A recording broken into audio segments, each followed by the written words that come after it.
Kick is up, has the accuracy, and it is good. Jake Bates throwing right side, and it's going to be intercepted. Return past the 15, past the 20, out past the 30. Has space down the sideline. 40, 35, 30. And he is gone. A pick six for Houston. Snap good, hold good, kick up.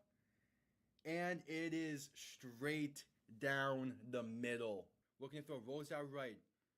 Throws end zone. Touchdown San Antonio. Cody Latimer alone in the end zone. They take a 1-point lead with 3 seconds left. 52-yarder, left hash for the win. Snap good, hold good, kick up. And it's drilled. Miami escapes week 1 with the win. Jason Sanders is looking to throw. Pass right side, wide open. Touchdown Drake London. Touchdown Drake London. Atlanta has tied this game and are an extra point away from taking the lead. Needing the 12-yard line. Handoff, Robinson left side. And going to be stuffed. A loss of 4, maybe 5 on the play. And with 50 seconds to go, the Chiefs have the ball. And most likely that does it. Ball on the 17.5-yard line. Looking to throw. Stepping up, throwing for the end zone. And caught. Touchdown Green Bay. Dontavian Wicks. 56 seconds to play. The Packers are within 3. 6:17 to play in overtime. Tua shotgun. Back to his left. 3 receivers to the right. Bunched up. Tua to throw. Has time. Plenty of time. Pass. End zone left side. Jonnu Smith. Touchdown Miami. They're gonna win. Let's go, baby. Here, back behind him. 3 receiving options to the left. Gonna send Smith in motion. Toss left side for Saquon Barkley. Good blocking and room to run. Past midfield. Spinning his way. Pass the 35 to 30. 25, 20, 15, 10, 5. And the Eagles respond instantly. Saquon Barkley. Oh my, making his presence felt. 1 play, 60 yards, 3rd and 9 from the 35. Mahomes looking to throw. Quick pass left side, caught by Piron. Has room to run. First down and more. Down to about the 17. And he stays in bounds. That will do it. The Kansas City Chiefs have escaped the Bills and have punched their ticket. Hello, everybody, and welcome on in. It is Sunday. Week 9 continues, and we begin with the Colts going to Pittsburgh to play the Steelers. Top 2 teams in their respective divisions. Should be a solid one. Before the game, Aaron Rodgers seemingly got a hand injury of some kind. He's still set to play. It should still be a really solid game. And since this is the one Sunday, like one of 3 Sundays I get throughout the NFL season where I don't have to worry about the Dolphins play, I also have a quad box off to the side here for a few other games to keep an eye on, including Broncos, Texans, Bears, Bengals, Patriots game's another one of those, and the Giants one as well. So we got technically 5 games we're going to be going over. The main one, though, Colts and Steelers, should be a solid one. Welcome on in. Welcome on in.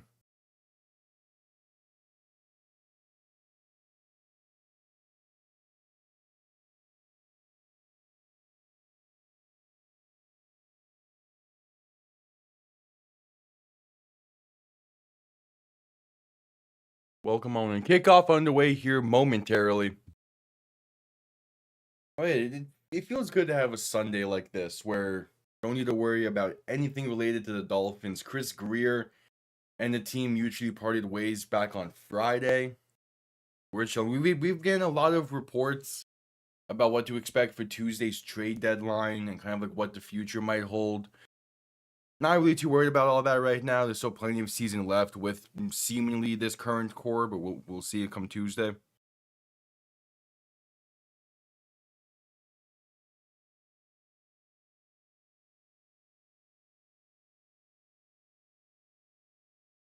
We will see.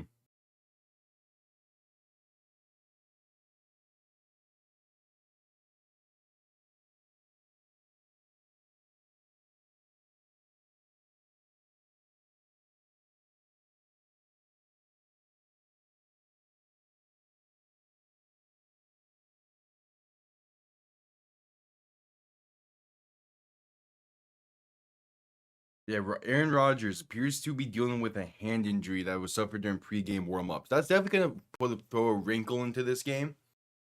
Don't know how much, though. It's still the Colts we're talking about, especially with the Steelers being out 3 safeties. I mean, I'm expecting a really solid game from this Colts offense. It has been one of the better offenses this season. At least one of the more efficient offenses.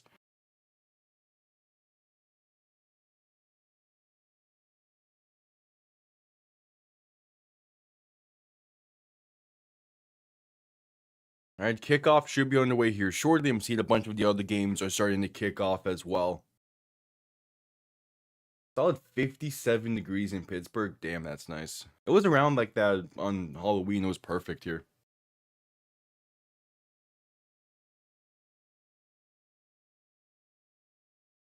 All right, the Steelers. The Steelers will be getting the ball first in this one. The Colts are set to send this one down. As kickoff underway from Pittsburgh, Pennsylvania. Going to be returned beginning from about the 8. Has room past the 25, past the 30, past the 35, and going to be brought down near the 38, maybe 39. Solid return there, and the Steelers have some pretty good starting field position. And yeah, already is a much better uniforms. They're wearing their standard black tops with the yellow pants. It looks so much better than what was wore last week on Sunday night.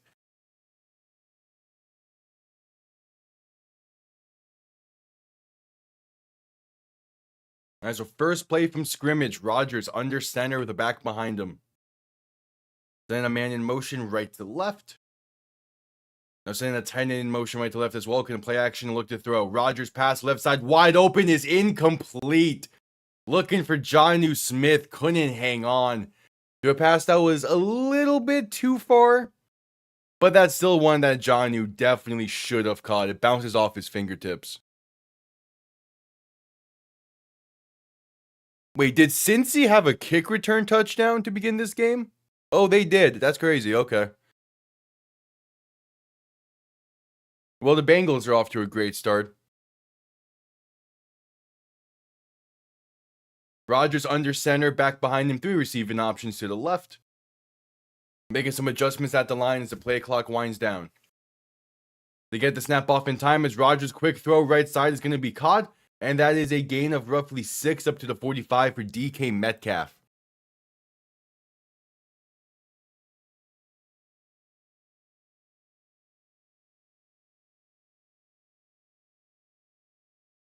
So a 3rd and 4.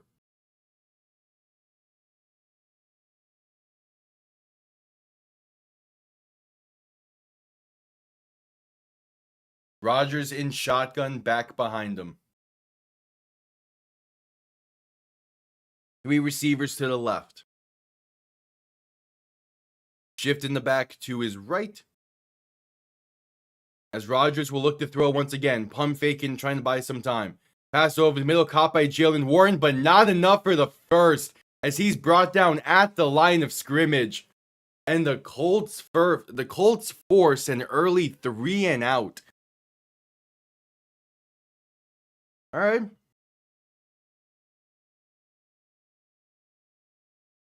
Yeah, none wasn't really anyone open with the pocket that Rodgers was given. A solid start from the Colts. Punt comes off clean and going to be returned beginning from the 10 and gets up to about the 20. Yo, what's up? Which one? Michael Pittman or Adonai Mitchell? Dave Flowers can count. Dave.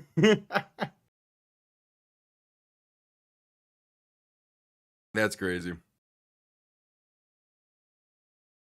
Pittman? Okay, yeah, that makes sense. I mean, Zay Flowers still got you 11 points, so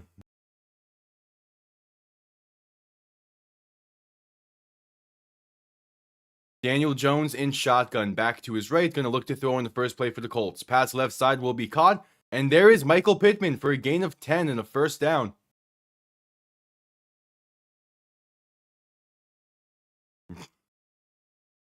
Listen, the Ravens offense was not on the field a lot against Miami, okay?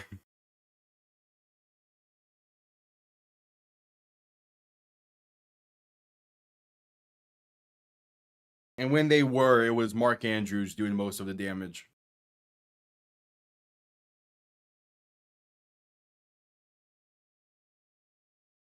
All right, Jones under center, back behind him, 2 receiving options to each side. The give to Jonathan Taylor is going to be met behind the line for a loss of 1. Back to the 30, it's TJ Watt getting into the backfield. Okay, yeah, that's fair as well. Wait, what color did CBS use for the Bears on their... Why is the Bears silver on the CBS broadcast? What?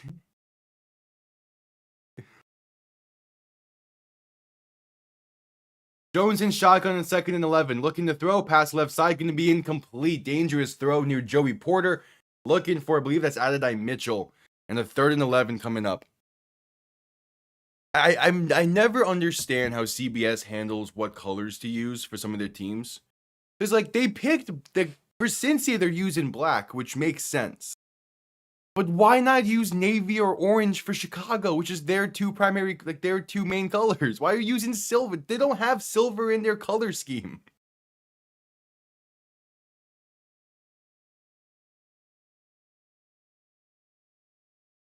As Jones in shotgun back to his left on 3rd and 11, the Steelers going to send pressure. Jones with time, pass left side is going to be caught along the sideline. It's Michael Pittman once again, and that's plenty enough for a first down.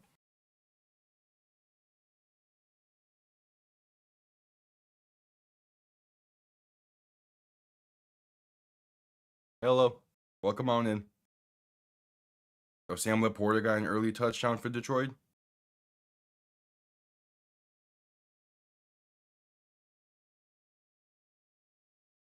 Damn, okay. Jones in shotgun.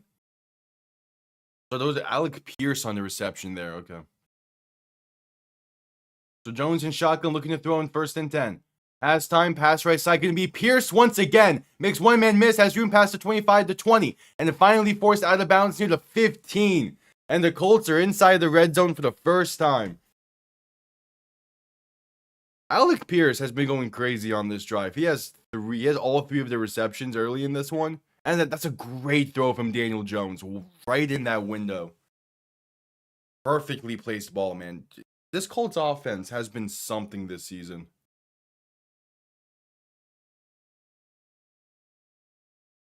Oh, Giants get on the board early against San Fran? Okay.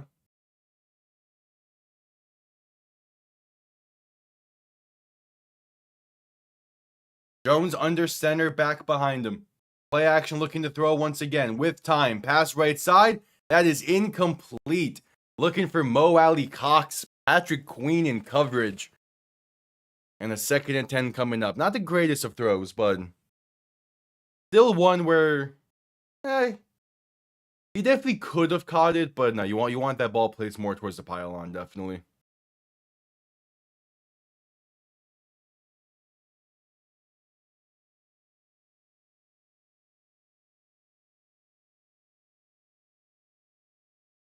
So Jones in shotgun on 2nd and 10. Back to his right, 2 receiving options to each side. Going to look to throw once again. Has time. Pass left side going to be caught. And there is space up inside the 10 to about the 8.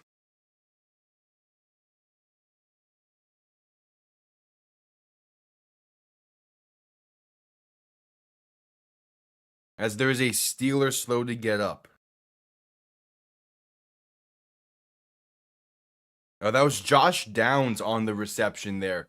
As Darius Slay is slow to get up for the Steelers defense. They're already without their top, with like 3 of their top 4 safeties. And now Darius Slay is going down with an injury. The Steelers secondary is going to be battered to high hell. Just a ton of injuries early on in this one. As we head to a commercial break due to the injury timeout. That sucks.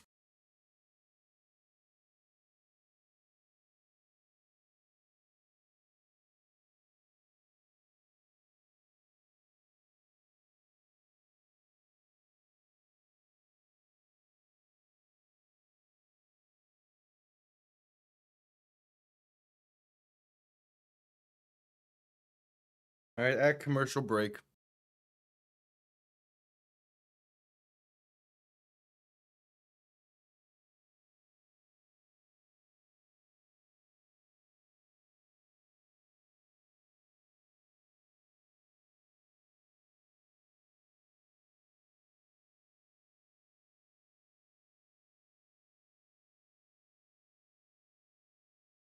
Oh, beautiful pass from Drake May puts the Patriots on the board.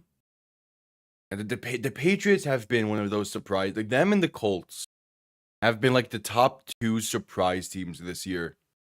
Like I had no expectations for the Colts. My expectations for the Patriots was like maybe they sneak into the playoffs, but it's more so like a next year thing. It feels they're hit their stride. Now both of those teams are just they're the 1 and 2 seed in the AFC right now. It's crazy.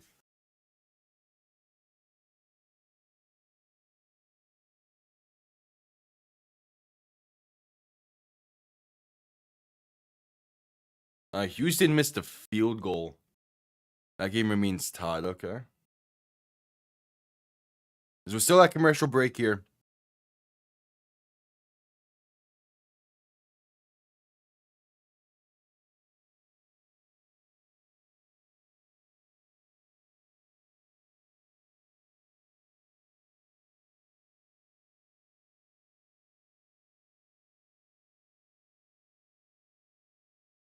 All right, just coming back from commercial break.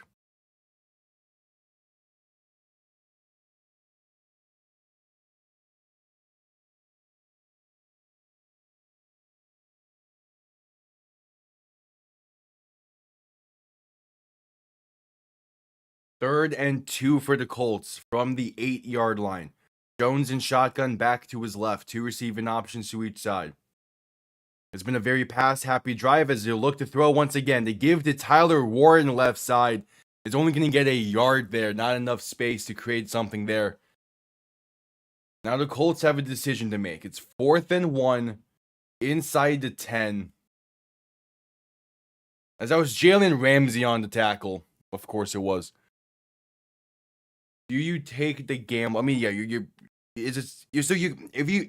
even if you don't get it, you can be able to pin them deep here. Yeah, so they're going tush push formation. Daniel Jones under center. They give this to Jonathan Taylor left side. He has to break a few tackles, but he gets enough for the first. Gets exactly the 1 yard needed, and the Colts keep the drive going.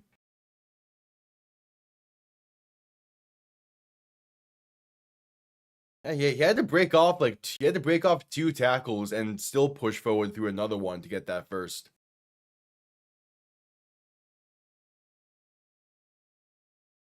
All right, 1st and goal.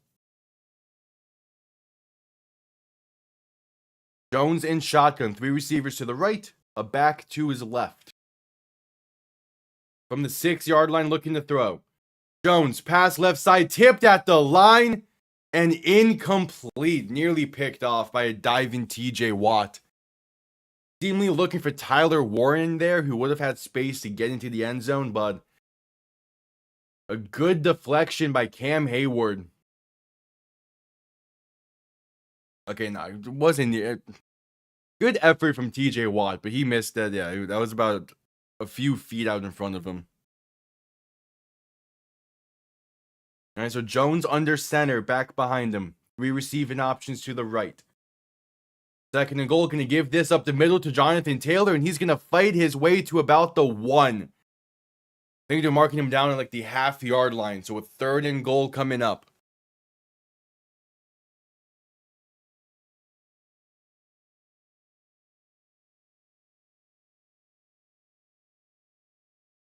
Eight and a half to play in the first quarter.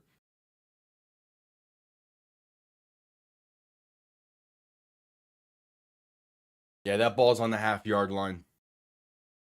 So Jones under center.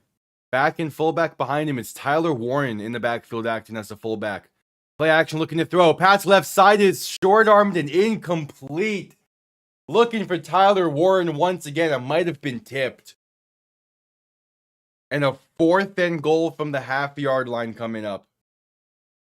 That's 2 passes from... That's 2, yeah, it was tipped by Cam Hayward once again. That is back-to-back passes tipped at the line by Cam Hayward that would have been walk-in touchdowns for Tyler Warren. Are you kidding me? All right, 4th and goal. QB sneak with Daniel Jones, and he gets in with ease. The Colts are on the board first. It is an 6-0 lead thanks to the technically 1-yard touchdown run from Daniel Jones.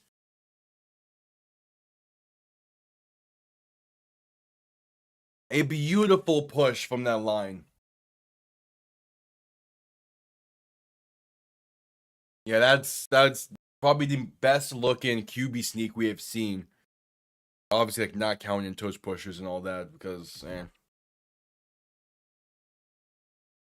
extra point is up and it is right down the middle.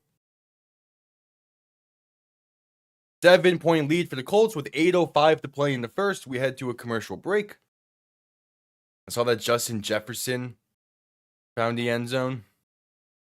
Oh shit, Tennessee had a pick six? Hold on, could the Titans do it?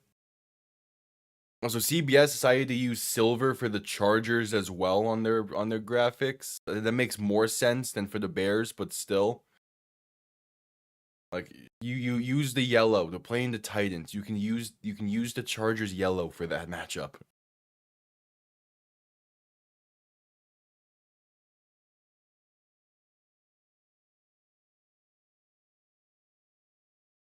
All right, add commercial break.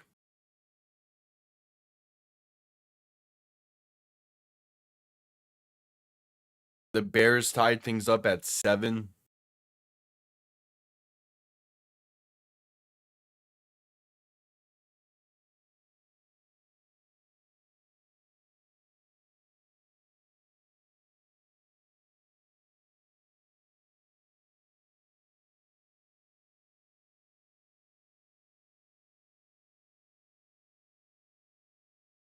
Wait, does Caleb Williams have a receiving touchdown? That's how they tied things up? All right.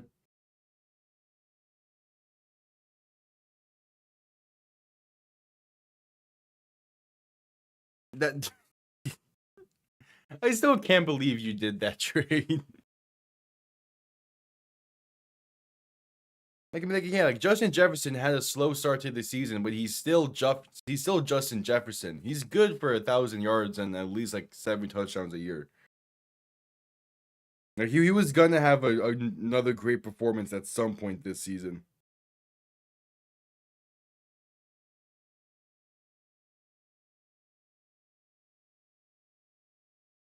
Yeah, but isn't he on your bench? Yeah.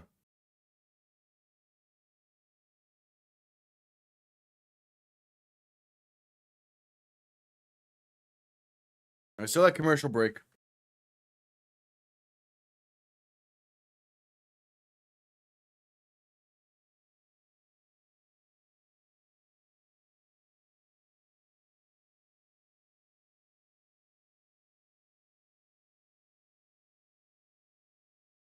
Yeah, but at the same time, it's Chicago. They don't really run the ball like that. When they do, it's not him that gets most of the carries. Or at least typically. Kickoff returned up to about the 25.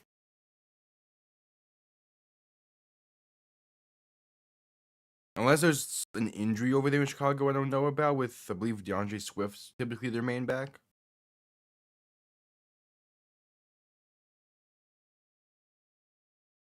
They had that great run-in performance against the Saints, but besides that, they're like an average rushing team.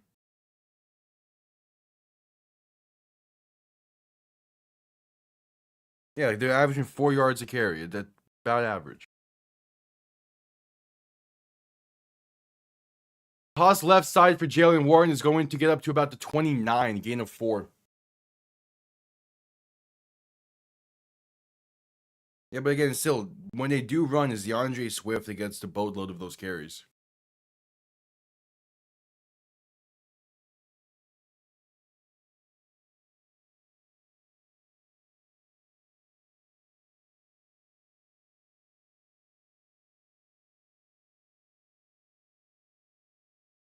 He's out tonight? Okay. Yeah, then you probably get more, but I'm so curious to see exactly how much. If this game's gonna be a shootout between them and Cincy, you're not gonna see them run to the same clip that they normally would. Handoff up the middle on 2nd and 7 is gonna get stuffed at the line for no gain. As CMC finds the end zone to tie things up there.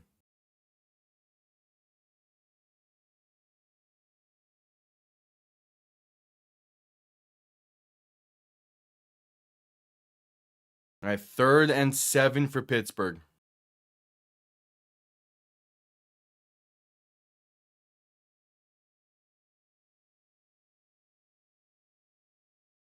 Rodgers in shotgun back to his left, 3 receivers to the right, looking to throw. Pressure coming, trying to escape, but unable to. He's sacked back at the 22.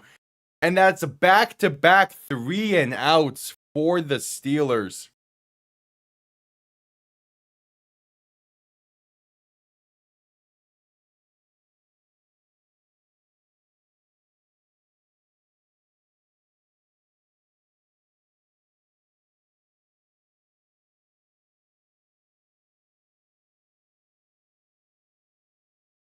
All right, and the punt comes off fairly clean. Going to be returned beginning from about the letting it bounce. He muffed it? If so, the Steelers have it. I don't think that would be 6 because you can't return a muffed punt. But the Steelers maintain possession off of the muff because the return man trips. And they have ball well into plus territory.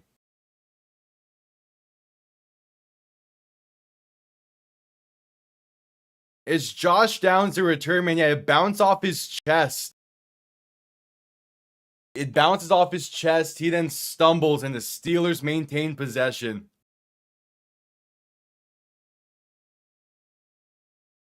Wow.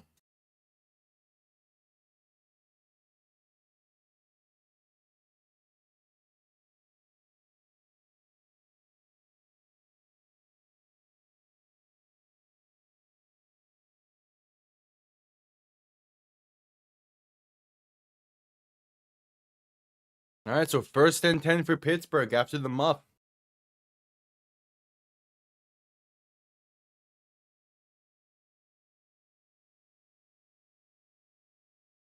Rodgers in shotgun back to his left. 2 receiving options to each side. Ball on the plus 11-yard line. Tight end in motion left to right. Going to quick throw this right side.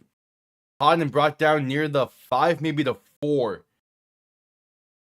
That is Jonnu Smith on the reception.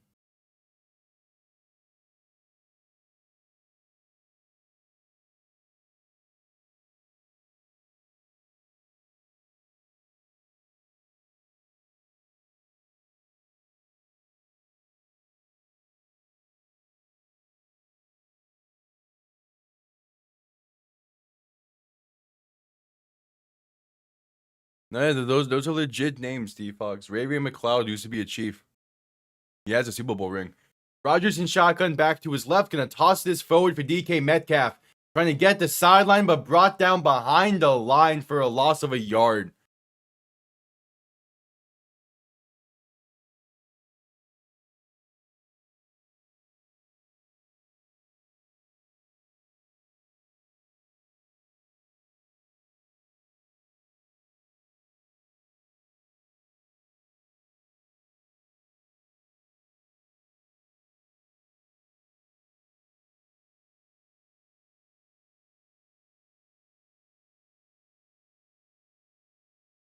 Rodgers in shotgun back to his left. 3 receivers to the left. 3rd and 3. Man in motion left to right as Rodgers will look to throw once again. Pass over the middle. That is incomplete. Looking for Darnell Washington, and the Steelers go 3 and out on the drive that began in the plus 11.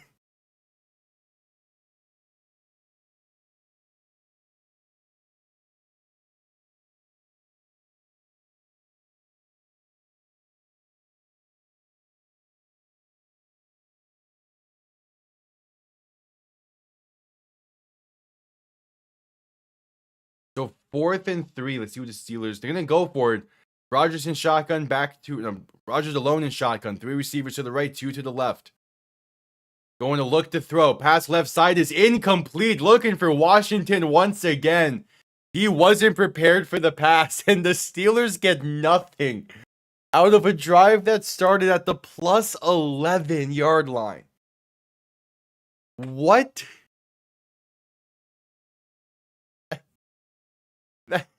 Are you kidding me? That is definitely a pass, though, that he should catch. It hits him directly in between the numbers. As we head to a commercial break.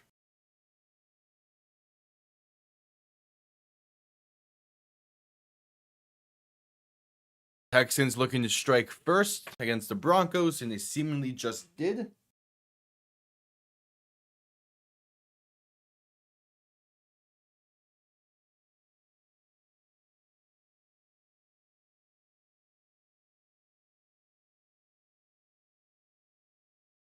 Yeah, Houston capitalizes off of a blocked field goal. It's crazy.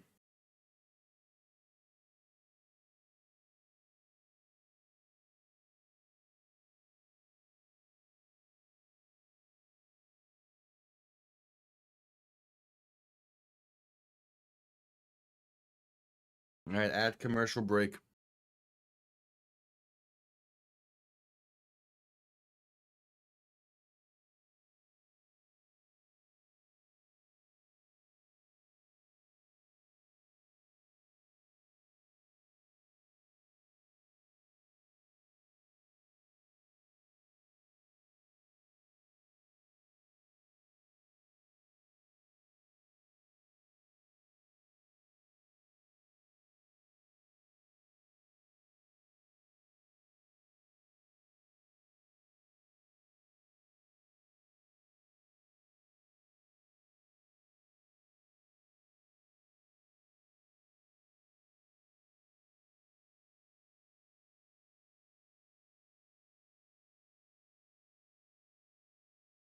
All right, so that commercial break.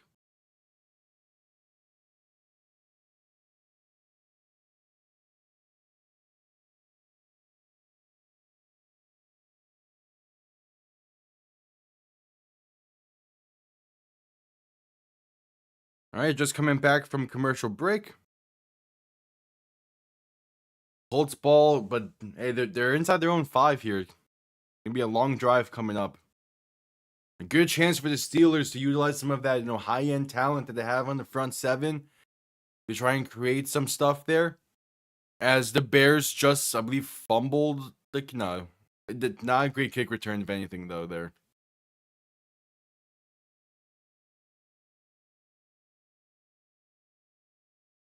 All right, so Jones in shotgun back to his right. 3 receiving options to the left. Ball on their own 5-yard line. Jones looking to throw. Pass right side going to be caught, and that's a gain of about 12 there for Alec Pierce on the reception, and they get themselves some breathing room. Penalty marker is down, though. If this is Holden and he's standing in the end zone, this could be... There's illegal formation on the Colts. Michael Pittman called for it, going to push him back a bit.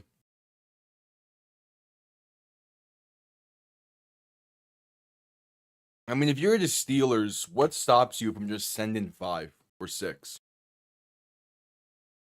And kind of hoping that back end covers well enough. Jones in shotgun back to his left. 2 receiving options to each side. Going to hand this off up the middle, and that's going to be about those yards right back from the illegal formation. A gain of roughly 3. Sets up a 2nd and 10.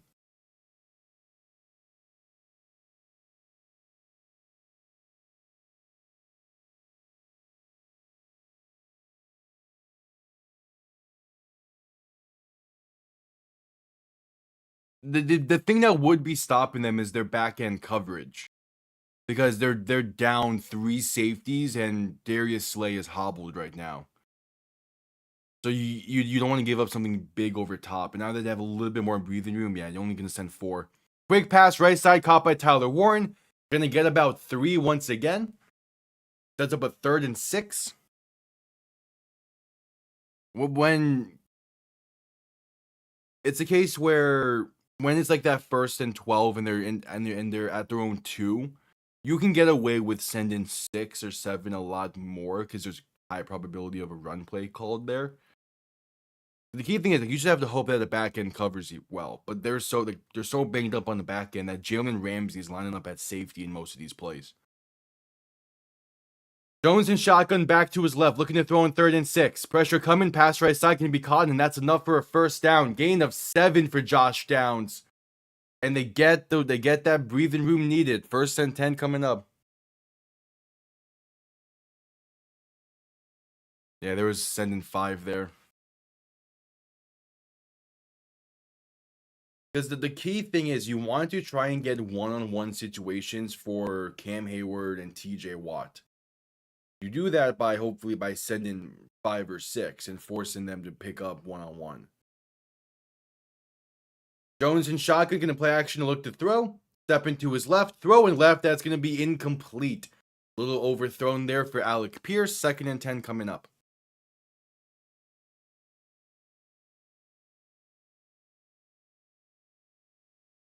All right, under 2 minutes to play in the first quarter.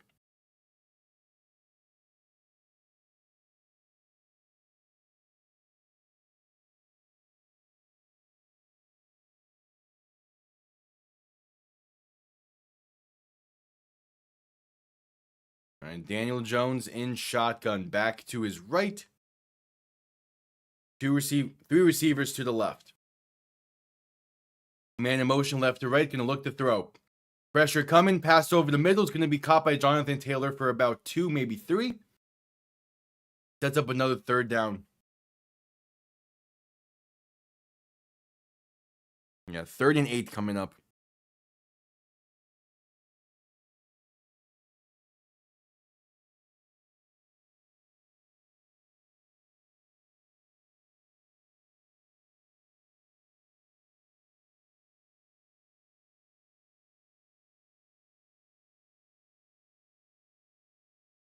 So Jones in shotgun, back to his right. 2 receivers to each side. Motion in the back to the left.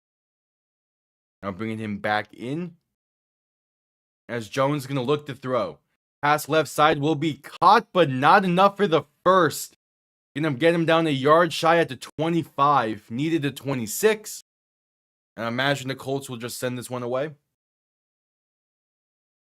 I mean, they kind of did what you would want to do in a situation like that, where you're starting that backed up, which is just find ways to kill off some time. And they basically had 2 first downs on that drive, so yeah, it works. But 4th and 1, and yeah, they're gonna punt this one away.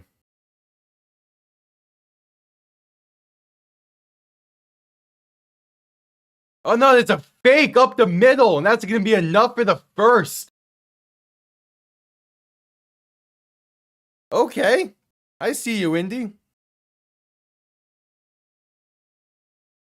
Direct snap to one of the blockers, and he gets plenty enough for the first. That's a gutsy play call, but it worked. And that'll be the end of the first quarter. 15 minutes in the books. And the Colts are feeling just fine after everything. Up by 7. Just got a really nice first down off of a fake. That was a Dan Campbell play call right there. Calling a fake punt from your own 25 is gutsy, but it worked.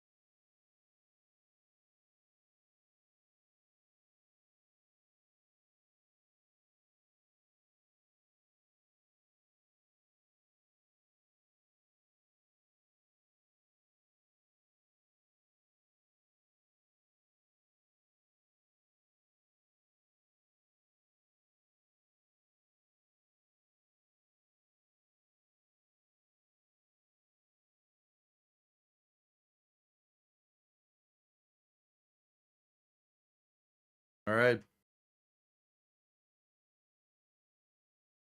Oh, I accidentally added a point. That's how. There we go. 7-0. Thank you for pointing that out.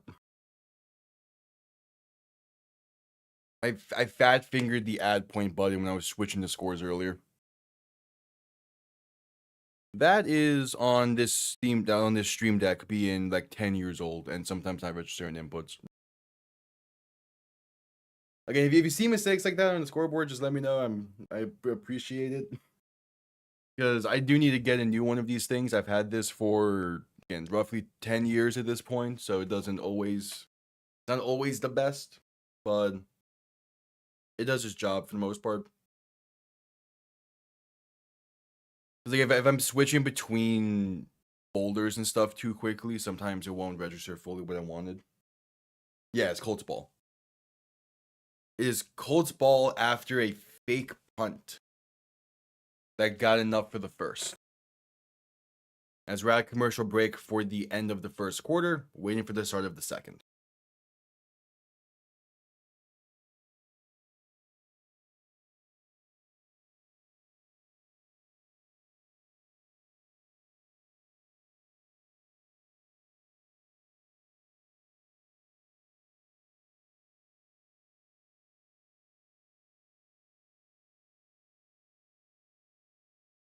Meanwhile, the 49ers just took the lead over the Giants.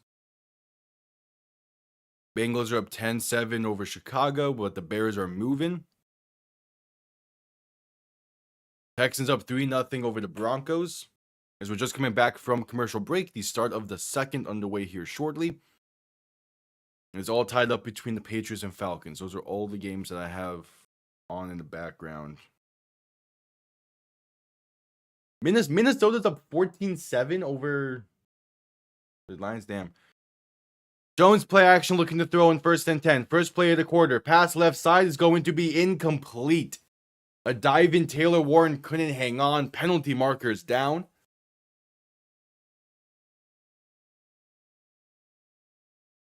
Offsides against the Colts is the call. Gonna push them back 5.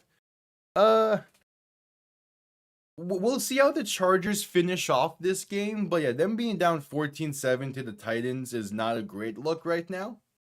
They did have that pick 6 that they threw, so it's something. Wait, the Titans' 2 touchdowns were pick 6 and now a punt return touchdown?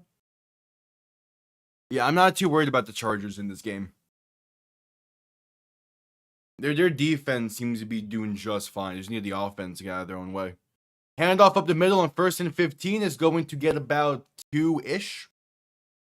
Maybe only a yard.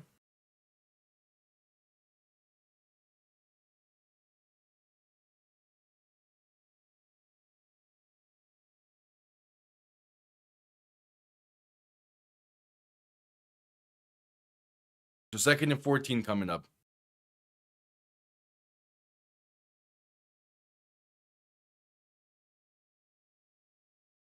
Jones in shotgun. 3 receivers to the right, 2 to the left. Ball on their own 24-yard line. Jones looking to throw. Pass over the middle is incomplete. Looking for Michael Pittman, and there is the penalty. Going to be a DPI against the Steelers. A free 1st down for the Colts. And a gain of roughly like 12 because of it. Going to be called against Joey Porter Jr. Yeah, he borderline tackled him as the ball was coming in.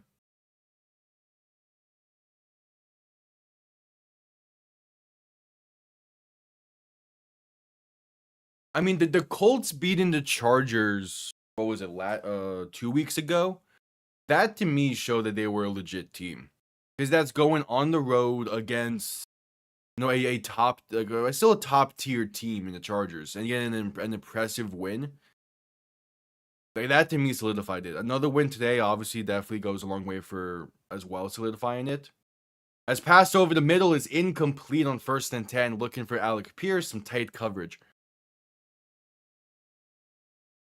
Yeah, it's now at this point for the Colts, it's can they do this in the playoffs? I'm confident in saying they're gonna finish the regular season strong and win that division. It's just when the playoffs roll around and they have to go against potentially the Chiefs, the Bills, a rematch with the Broncos or Chargers. Like Can they do it in the playoffs? It's a different environment and a different game once we get to January. Jones looking to throw in 2nd and 10. Pass right side is going to be caught by Michael Pittman along the sideline. Up to midfield. A beautiful throw once again from Daniel Jones. He's able to hit these keyhole shots really well. He did it on the opening drive. He did it there again. He knows how to layer these passes into these very specific middle windows.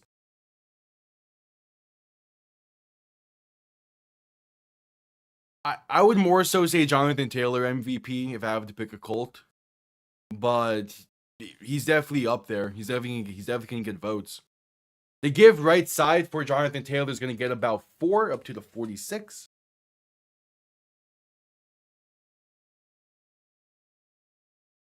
The only issue is like the MVP is such a QB award that he might win it, but I don't think he should. Like Jonathan Taylor's having one of the better seasons we've seen from a running back in a long while. Like, yeah, Saquon Barkley's season last year was great as well, but Jonathan Taylor's already at 15 touchdowns on the season, which is something that hasn't been done since I think it was Todd Gurley the last time in 17. Hand off to Jonathan Taylor once again, right side, trying to find some space and going to work his way to about the 40. Gets 6.5 when he needed 7.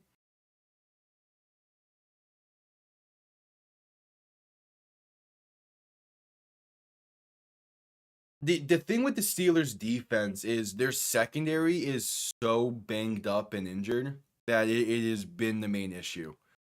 They're down 3 safeties today. Darius Slay got banged up earlier in this game. They're running out of secondary players. They're having Jalen Ramsey play safety today, basically. Jones under center. Going to hand this off up the middle on 3rd and 1, and that'll be enough for the first inside the 40 to the 37, 38 for Jonathan Taylor. He gets 3 straight carries on this drive right there.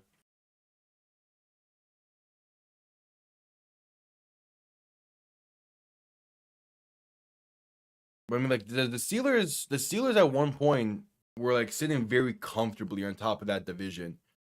And if they start to crumble here, the Ravens are right behind them. Jones in shotgun back to his right. Play action looking to throw. Pressure coming and the ball comes loose. It's TJ Watt. He falls on it. TJ Watt doing it himself, forcing the fumble and recovering it. That's a big time play for the Steelers defense. They're going to need a bunch more of that, though, if their offense can't get much going. Like you're fishing for those one-on-one matchups with TJ Watt. They get one there, and he makes the play needed.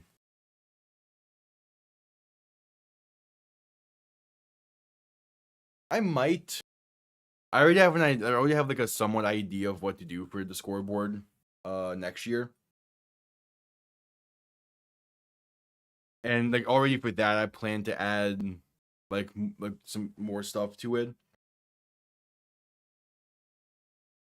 We'll see.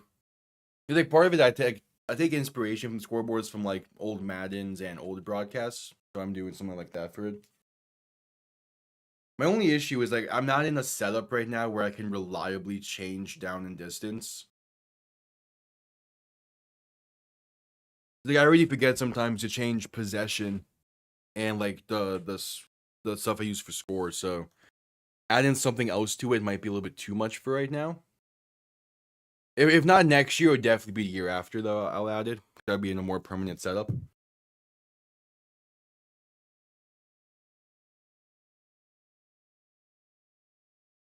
As we're at commercial break after the TJ Watt strip sack and recovery.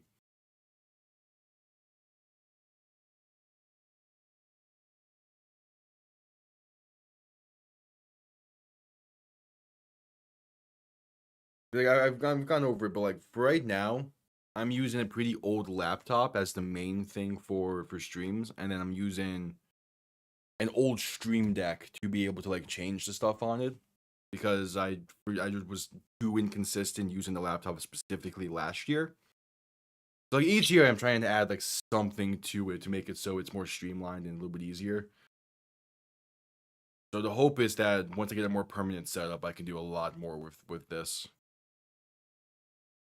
Yes, I will be live with Bills Chiefs at 4:25. I'm actually really excited for that game. Despite the slow start that the Chiefs had, that game is gonna have massive implications for the final stretch of the season. Did Bo Nix just throw an interception? Jeez, Denver with the turnovers in this one. Pretty sure they had a fumble as well. Meanwhile, CJ Stroud right now is dealing with a concussion evaluation.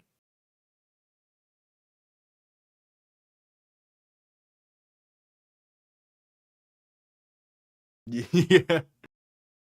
I think it'll be a solid game, though. I'm going to say. I mean, that is one of those losses where the Chiefs have lost to the Bills before in the regular season, then come around in the playoffs and beat them when it matters most. Rodgers dump off right side to Kenneth Gainwell is going to lose about 2, but a penalty down for what I can only assume is a face mask. If so, that will give the Steelers their first down of the game, and it'll come off of a penalty. Yep, face mask against the Colts. The first down for the Steelers is off of a penalty from Neville Gallimore, who is a former Miami Dolphin.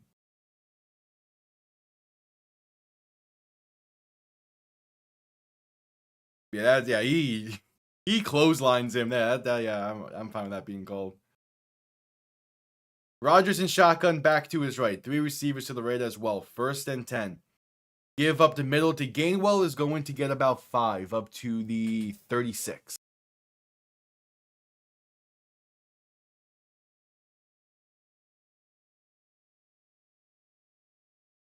Packers are only up 3-0 over the Panthers. What has Jordan Love been doing in that game? Hello. Rodgers looking to throw in 2nd and 7. Trying to buy some time. Pass left side going to be caught, and that's enough for a first down inside the 30 and down to the 28. That's Pat Freiermuth on the reception, and that's the Steelers' first down due to non-penalty reasons. It has been a rough one for the Steelers offense.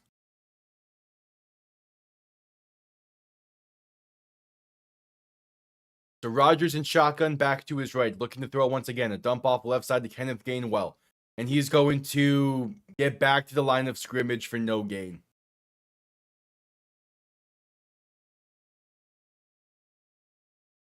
It wouldn't hurt the season too bad. I still think the Colts will win the division comfortably. If anything, it will impact the Steelers season more than it would the Colts. Like I solidified the Colts are legit after their win against the Chargers a few weeks back. Like I'm not really too worried about them the rest of the season. It's more so come playoffs where I'll be having more questions. Rodgers passed over the middle. It's going to be bobbled and incomplete by DK Metcalf. 3rd and 10 coming up. That's one that DK definitely should catch. Yeah. He needs to catch that. It wouldn't have gotten much out of it, probably just like 4 or 5, but definitely should be able to hang on to that pass.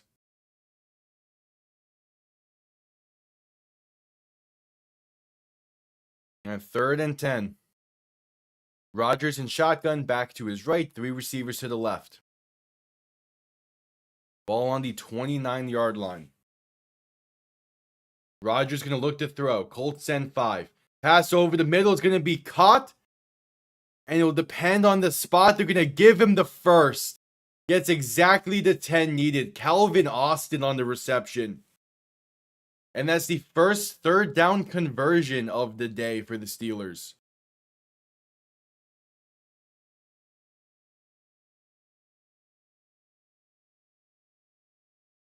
All right.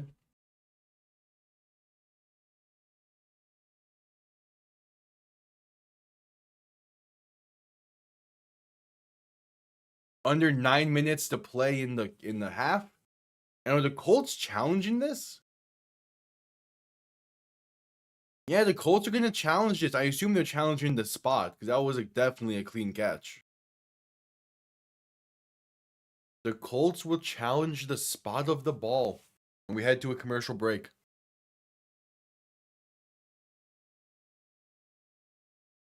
Hey, I want to see what's been going on in this Broncos-Texans game.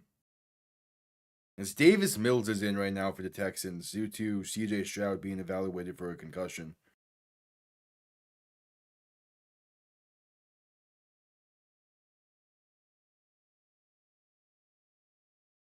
So the Broncos have had a missed field goal, a 3-and-out, and then an interception.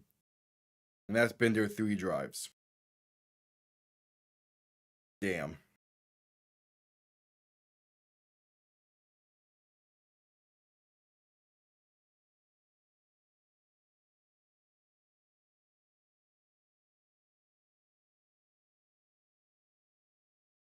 And it's still at commercial break.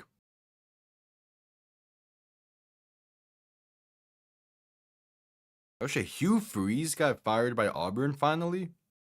Damn, okay.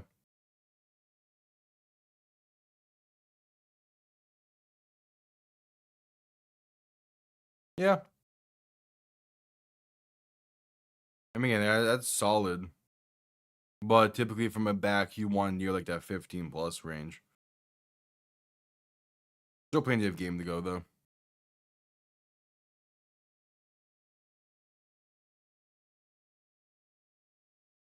The good news though for him to get more carries is that Chicago has the lead. So they're gonna start. So as long as they can maintain the lead, they're gonna be giving it a lot to him.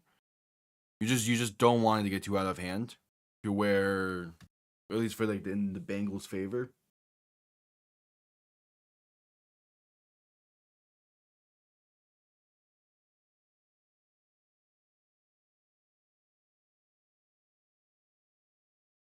Just coming back from commercial break. Oh, those are Caleb Williams sack. That's the pushing back inside the 15.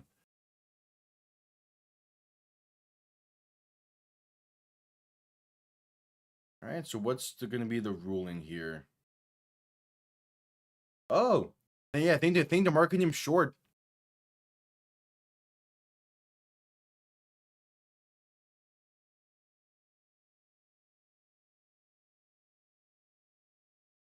Yeah, 4th and 1. The Colts win the challenge. Okay.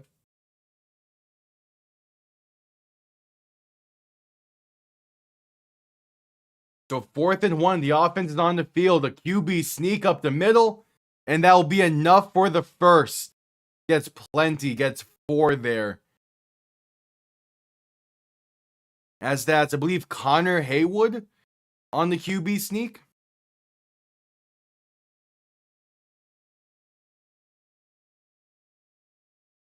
Yeah, Connor Hayward on a QB sneak.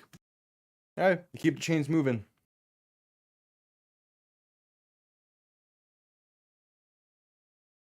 8:40 now to play in the half.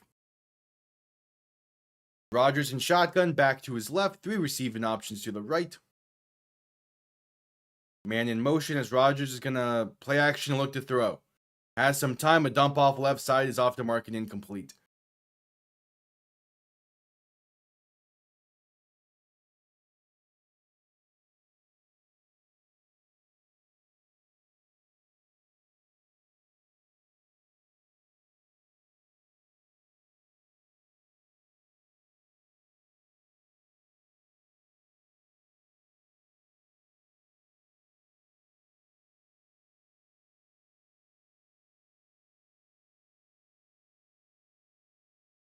All right, Rodgers in shotgun, back to his left, 2nd and 10. 2 receiving options to each side. Gonna hand this off to Jalen Warren, left side. He's going to get about 4, maybe just 3. The 3rd and 7 coming up. They said he got 3.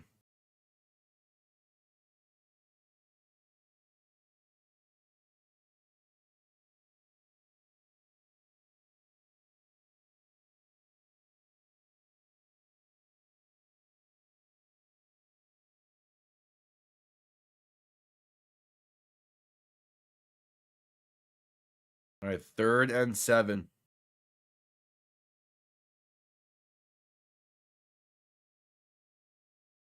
Rodgers in shotgun, 3 receivers to the right, looking to throw. Pass over the middle is going to be caught by Calvin Austin. He gets inside the 5 and down to the 2. It's a 1st and goal coming up for Pittsburgh. This has been their best drive so far. And it was set up by a TJ Watt strip sack at around midfield.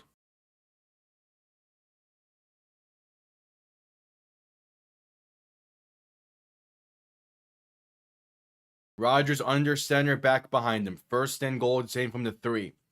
Play action, rolling right, looking to throw. Rodgers pump faking, gonna take it himself, and he gets down to the 1. That's bold of Rodgers to take it himself there.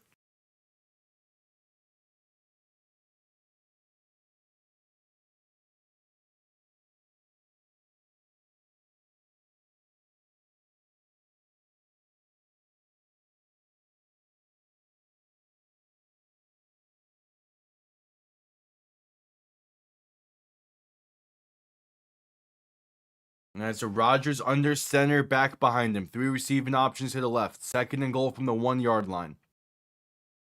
And the Steelers will call their first timeout. Rodgers must have not liked what he was seeing there. They were lined up properly there. Everything was going smooth. I'm not sure why they called the timeout. Yeah, that was a decision by Rodgers. So he must have seen something he didn't like compared to what must have seen something he didn't like when comparing it to what they called.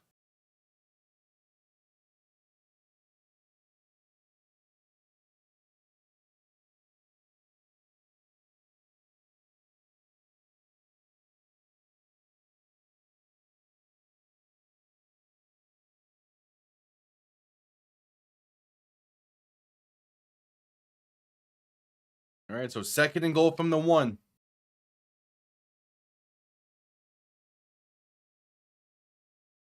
Rodgers under center. 2 receiving options to each side. Man in motion right to left. Rodgers throwing right side, incomplete. Looking for a goal line fade to DK Metcalf.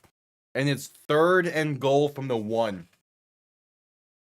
The CBS broadcast just showed a stat that the Steelers have not had a rushing touchdown since week 4.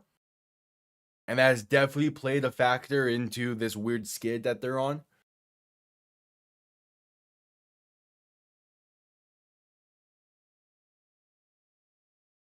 All right, now 3rd and goal. Rodgers under center, back and fullback behind him. Handoff up the middle to Jalen Warren. And did the ball come loose? They're saying it's a touchdown for Pittsburgh.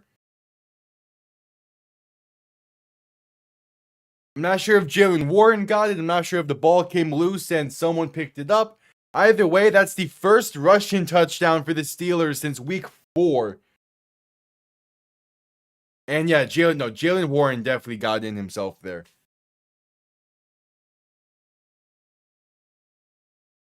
In terms of like the weird thing with general manager searches in the NFL is most fans don't know who the options are until the interviews start. There's a few names that have been discussed already. The main one is like Louis Riddick, who worked with I want to say it was the Raiders organization, but I could be wrong about it. But he was like a director of player personnel in some, I think it was with the Eagles, actually. As the extra points up and good. It's like Louis Riddick is definitely an option. A lot of Dolphins fans want him. I know there's an assistant over in Detroit that's been getting brought up. Same with an assistant over in Philly. The key thing is I just want someone that can come in with a different ideology than what Miami has had the past 10 plus years. I'm fine with keeping McDaniel for the rest of the season and then kind of reevaluating from there. Because like there's some reports that Tua for the rest of the season is playing for his Miami career. There's a chance that, the new GM comes in and decides we're going to take on that dead cap. It will be a post June 1st release, but we're going to take on the dead cap, do what Denver did, and go from there. Part of me, it's like, I kind of want McDaniel and Tua to be tied at the hip, where if Tua goes, McDaniel goes as well. But then there's that part that's like, McDaniel bringing in someone that he truly 100% wants. Because he was forced Tua was forced upon him. Allow him to bring in someone he truly is dedicated to, and like is truly like, this is my guy. Could be interesting. The same way that Sean McVay, he was brought in with the Rams, was forced. Jared Goff was forced upon him. They had some success, but eventually, Jared Goff took the fall. McVay brought in his guy in Stafford, and they ended up winning the Super Bowl. I think something similar could definitely happen. I wouldn't be too opposed to it, because I would rather be definitive in saying McDaniel is not a good coach than, only dealing with him for 4 years and having that risk of him going elsewhere and winning the Super Bowl, the same way that many of previous Dolphin coaches has that happened with. I'm just happy I'm not in that decision to make. It depends on what the decision in the offseason is. If the new GM comes in and truly says, I want to see what Tua has, and it's just too big of a dead cap to make any drastic changes right now with all that, then yeah, keep McDaniel, have them tied together, because Tua's best success has come under the McDaniel system. I'm more open to getting rid of McDaniel if you're also getting rid of Tua. But I could definitely see a world where McDaniel stays and we just, allow him and the new GM to have to hopefully be on the same page and work towards something. But at the end of the day, it's not a decision that's made anytime soon. Kickoff underway, going to be returned from about a yard deep into the end zone. Gets up to about the 25.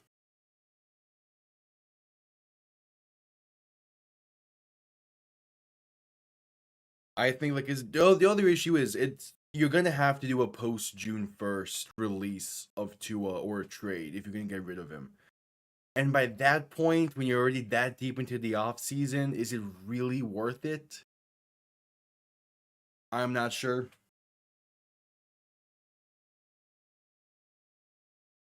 Yeah, Greer definitely had to go. I wouldn't be too opposed to running it back for one more year with the offensive core. But I know that there's going to be a whole bunch of Dolphins fans that want everything to be clean housed. Give to Jonathan Taylor up the middle is going to get about 5.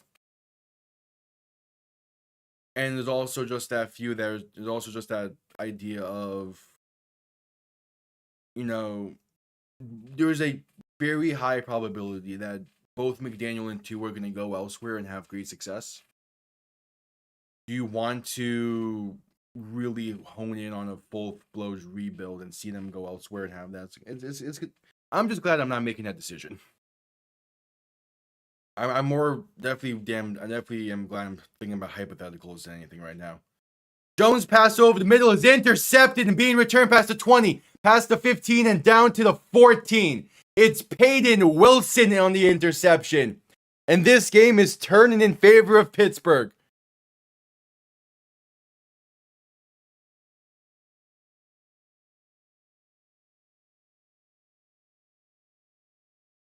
Is the Garrett in that hypothetical Myles Garrett or Garrett Wilson? And that's a terrible throw by Daniel Jones directly to him. If it's Myles Garrett, I wouldn't be. I mean, that's a big contract to take on. I'm not too sure about that. And also, like the issue with a potential Tyreek Hill trade is he's coming off of that really devastating injury. His value plummeted because of it. No one's gonna want to take on his contract at his current moment. You're not gonna be able to get a lot out of him, and you're gonna have to retain. It's not gonna be worth it. You might as well keep him and revise the contract to where it benefits you a bit more. Handoff up the middle to Jalen Warren is gonna get about 2.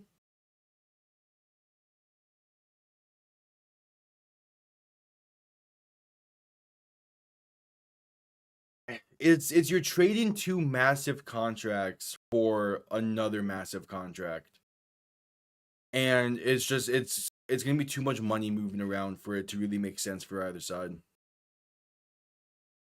Because like if the Browns are going to move on from Myles Garrett, that's them entering a rebuild. So they wouldn't trade him for Tua and Hill, which are pieces that kind of put you in a win now mode with the team that they have over there. Rodgers to throw in 2nd and 8. Pass right side is caught and he is in. Pat Freiermuth puts the Steelers on top. Both of their touchdowns have come off of turnovers. And just like that, it is a potential 7-point Steeler lead. Garrett Wilson, I'll venture to say is a better trade option for Miami. But I still don't think you make that trade if you think if Tua is involved. Because you do not want to give up too much to a division rival in terms of player talent to get one of their top players. But I do love the idea of pairing Garrett Wilson and Jalen Waddle for a potential first round quarterback. I just don't think it's viable. Because it's just trading within the division is very rare. Extra point is up and good.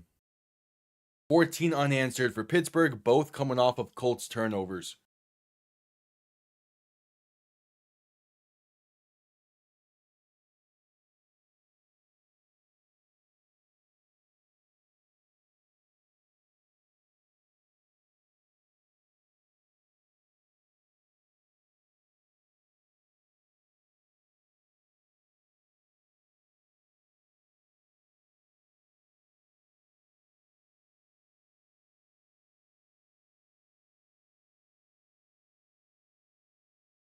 And also, in terms of Tua and Hill, it's you're moving on from them not because of lack of talent, but because of injuries and injury history.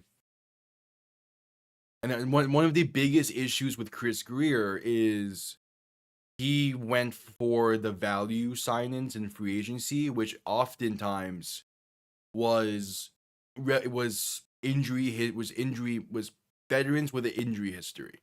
So he built a talented foundation, but it's one that was out of glass.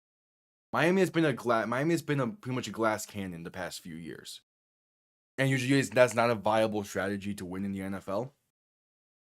So the hope is you bring in a GM that's more focused on stirring up that foundation, getting quality depth pieces in, and being someone that it is willing to go out and get, and that's more willing to make changes if needed.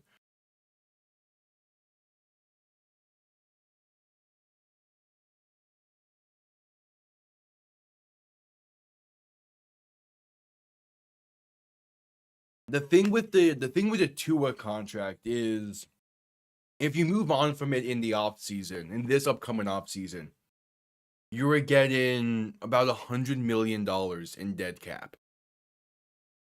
And then if you get off of Tyreek's contract, that's an extra 30-ish mil, I believe, on top of it. So that is roughly a third of your salary cap taken up by two players who are no longer on your team. It's you keep one and get rid of the other. And I think the more likely idea is you revise Tyreek's contract, either through a release and a re-sign or something, or just a restructure. You keep Tyreek, you keep Waddle, and you move on from Tua. And you kind of have that foundation there for a young quarterback, but this upcoming QB class is not looking that great so far.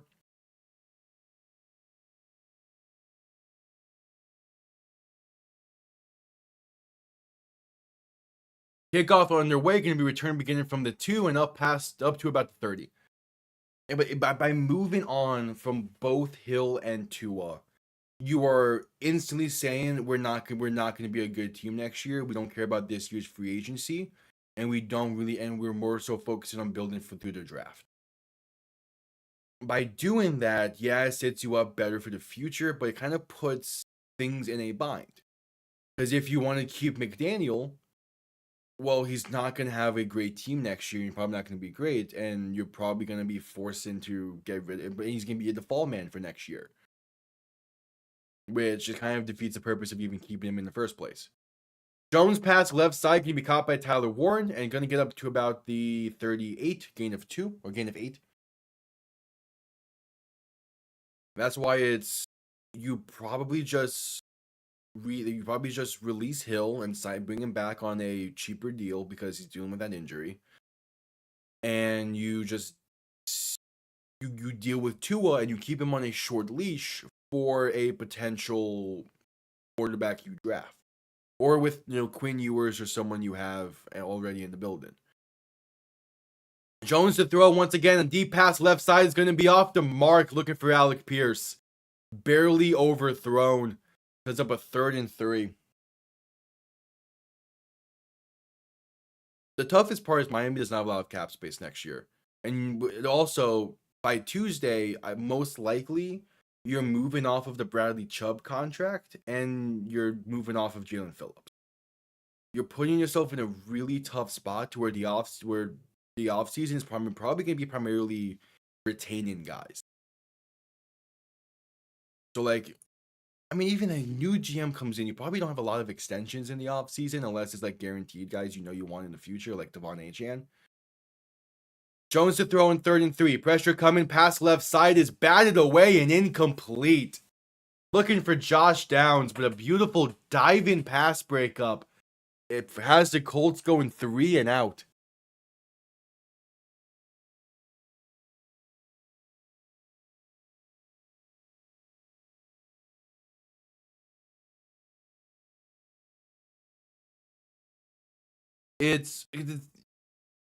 The thing is, with trading Tyreek Hill, you would be lucky to get a 4th round pick now because of the injury. He would have been the perfect deadline move off to get probably at least a 2nd round pick if you moved him at the deadline. But because of the injury and having to wait till the offseason, you're lucky to get a 4th. It's not worth moving off from him if you're going to bring in a rookie quarterback. Punt comes off clean, going to be returned up to about the 17. Because a rookie quarterback that's throwing to Tyreek Hill and Jalen Waddle, even a slightly declined Tyreek Hill, is still better than just Jalen Waddle or Jalen Waddle and Malik Washington. Hill should at least be a Dolphin for one more season, or at least another half season. Let's wrap commercial break.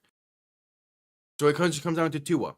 Tua has the rest of the season to prove himself, is that he can still have a functioning offense with this squad. If he performs decently enough, he has another half of a season or a little bit or another season.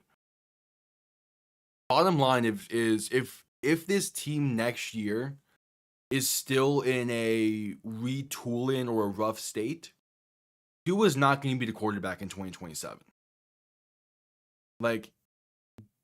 At most, he gets all of next season to win a playoff game.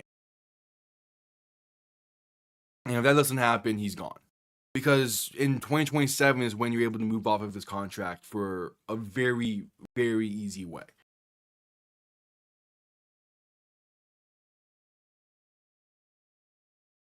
Now, of course, there is a world where, knock on wood, hopefully this doesn't happen. But there is a world where Tua is instantly gone after the season, and that's if he gets hurt again. If he gets hurt again, there's no chance he's the quarterback next year. Or at least, there's no chance he's the full-time starter next year. That's the thing.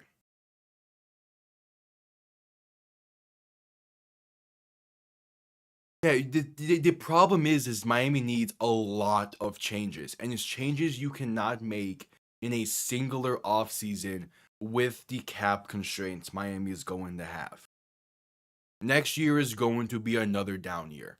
It's going to be another down year unless they somewhat run it back and just see what they have. I'm comparing next year very similarly to what 2017 was for Buffalo. Buffalo, after 2016, they made the playoffs. They moved on from Rex Ryan and their GM. They bring in McDermott and Brandon Beane. In 2017, they pretty much ran it back. They brought in LaShawn McCoy, but they pretty much ran it back with Tyrod Taylor and with that core. Because there was a big question mark between what do we have in this team? Miami's the same way. Yeah, I definitely get what you mean. It's just it's Miami's cap constraints. It's gonna put them in such a bind to where they might be forced to, in a way, run it back. Rodgers handoff up the middle, and there's gonna be some space there for Jalen Warren for a gain of about 9.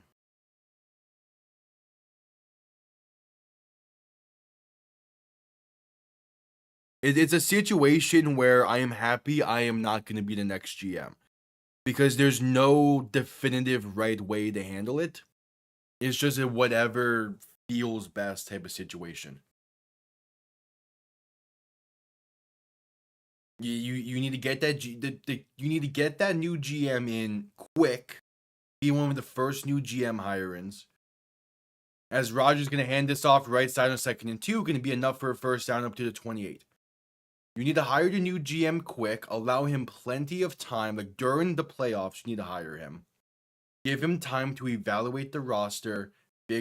Talk to all the guys. Talk to McDaniel, and really get accustomed to what the team is looking like. That way, as soon as free agency rolls around, he knows what this team. He'll know what he feels like he needs to change, and how to go from there. Either way, it's gonna be a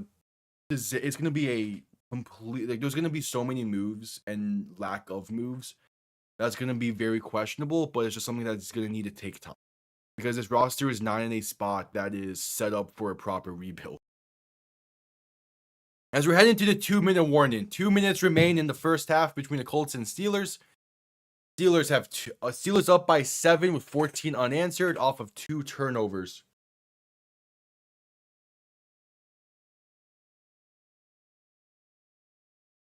Well, yeah, obviously they're gonna trade guys at the deadline. They're gonna get off contracts, so they're gonna do all of that.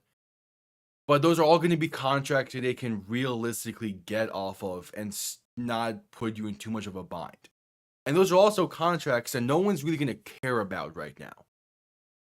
The biggest discussion right now is Tua and somewhat Tyreek Hill, because those are 2 contracts with the biggest amount of dead cap hit and could put you in the biggest of binds if you handle it poorly.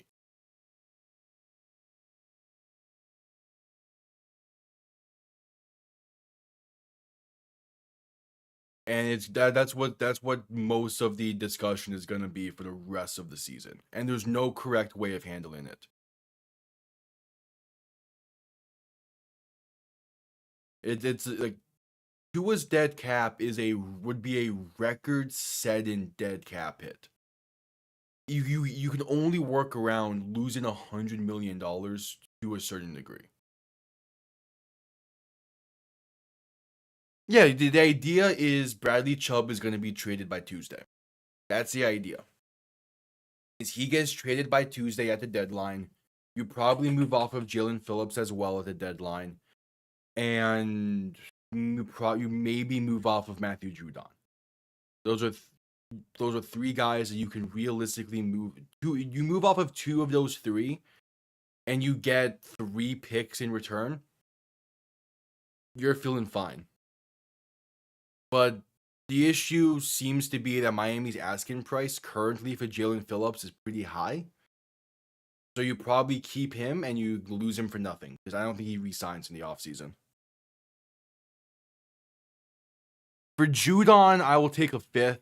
He was a late addition to this team. I love that. I like that he played for us and put in the effort he did, but I don't care what we get out of him. You move him to a contender for a 4th or a 5th, and you're feeling fine.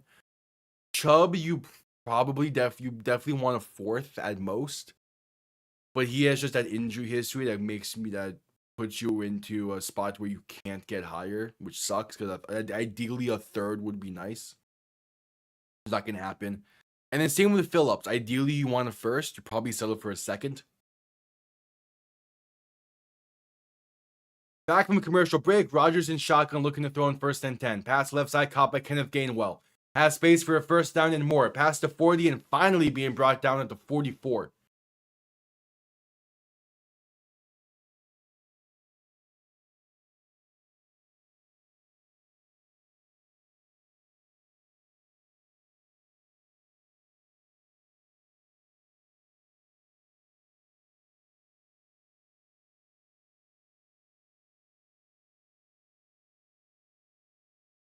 All right, under a minute and a half to play in the half.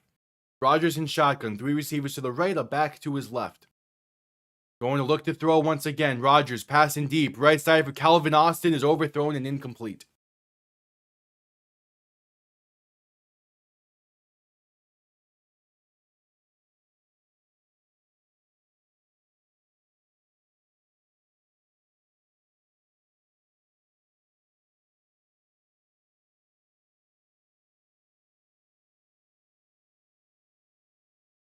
I need to look into. I need to look into him a little bit. But it does seem like that if Phillips is going to get traded, it will be to Philly. Which at that point, a 1st round pick is probably just a back half, pretty much an early 2nd. Rodgers in shotgun back to his left, looking to throw. Pass right side going to be caught and then pass midfield. Out of bounds to the 48 is Pat Fryermuth.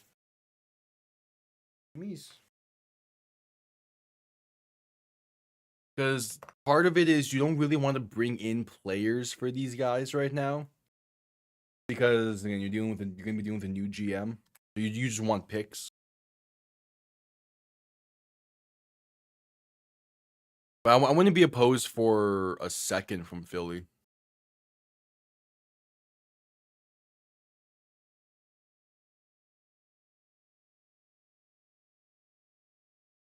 Rodgers in shotgun back to his right. 3 receivers to the left. 3rd and 2. To get the snap off in time, a give up the middle to Kenneth Gainwell will be enough for the 1st. He gets to the 45. Some pushing and shoving going post play.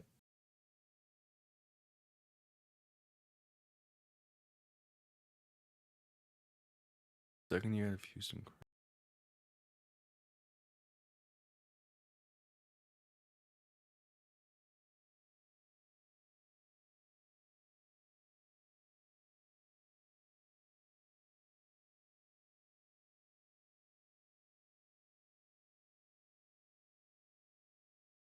All right, in 2024 he played well. Last year he played well for the Eagles. Yeah, hasn't gotten a lot of action this year, it seems. All right. Wouldn't be a bad return. 19 tackles. It wouldn't he has an interception, yeah. Yeah, it wouldn't be a terrible return. 2nd in him, but I don't see the idea of getting a player at the deadline being much for Miami right now. Especially because you pretty much have a year to decide on him afterwards. You would rather get picks and be able to bring in guys that better fit your system. Because the thing is, like, the new GM is going to have his style to build a team that Hunt might not fit. So it's another layer on top of things that you kind of don't want to deal with. All right, penalty after the play is going to be an unnecessary roughness against the Colts. That puts the Steelers well into field goal range.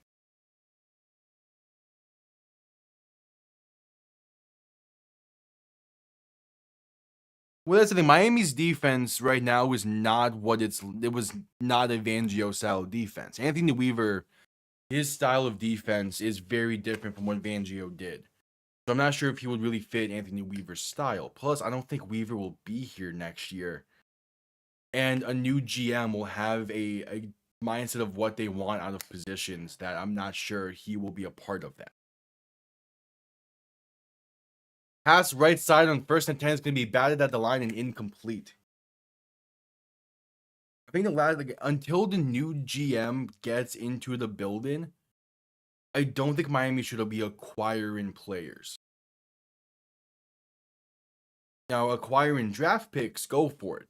But acquiring players specifically, things get really dicey when that happens. But when an interim GM does that.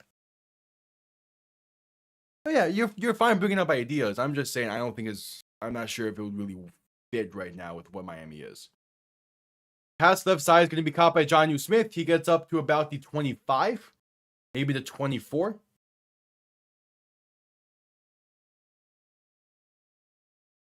The reason why I'm saying like you probably settle for a second is because Jalen Phillips has an injury history. And that's the case with most of the guys Miami are going to be looking to trade is they have injury histories, and that hurts their value. I would love to get a first for Jalen Phillips. I think he's worth a first. His talent is a first-round talent. But especially someone like Howie Roseman, he's going to offer a second and maybe like a second and a fourth. And you probably going to have to settle for that. Pass right side caught by Jonnu Smith would be enough for a first down and then some. Penalty marker down on the play. Going to be a holding against the Colts, which will be declined as the Steelers look to get a potential touchdown before the half. Oh yeah, secondary should be a big point of emphasis for Miami next year. But do you do that through free agency? Do you do it through the draft? It's going to come down to the Tua situation.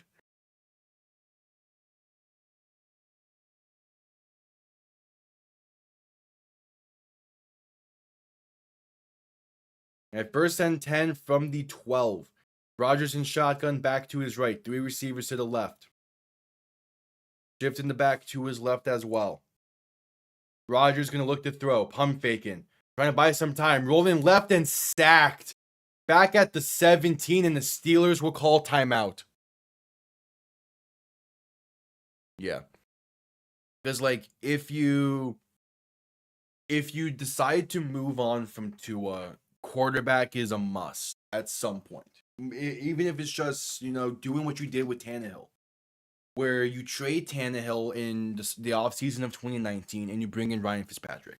Even if it's just that, you need to get a quarterback. And then you can focus on the secondary, which, again, that's not a terrible, 2019 draft, what did Miami do? I was thinking Mika Fitzpatrick, but that was 2018. I can see a world where you move on from Tua and you bring in like a Joe Flacco or a Gardner Minshew, and you just see what you have with the rest of the roster, and you hone in on improving some of the weak points, and then you get a quarterback the next year. It's a possibility. That's probably the most likely option because of just how seemingly weak this upcoming QB draft class is. A false start called against the Steelers before the second down play.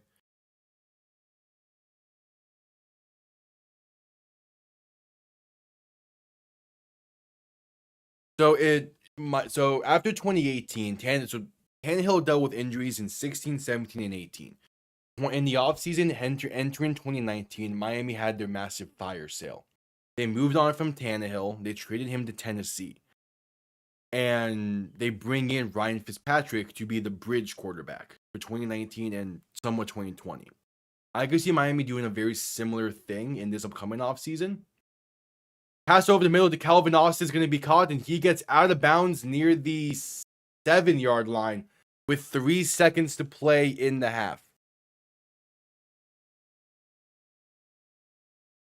I can see Miami focusing more so on a bridge quarterback. And then you build the rest of the roster with the idea of drafting a quarterback high in 2027. That, if anything, that would be my way of handling it, because this current foundation of a roster is not suitable to maximize the talent of a rookie quarterback, and you don't want to waste any years of a rookie scale contract. 25-yard kick from the right hash is up and good for Pittsburgh.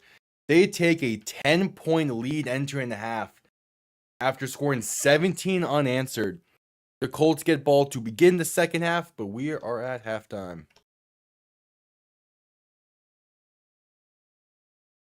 I appreciate that. I appreciate that, and it would be like really fun to be in the building and listen to a bunch of these discussions.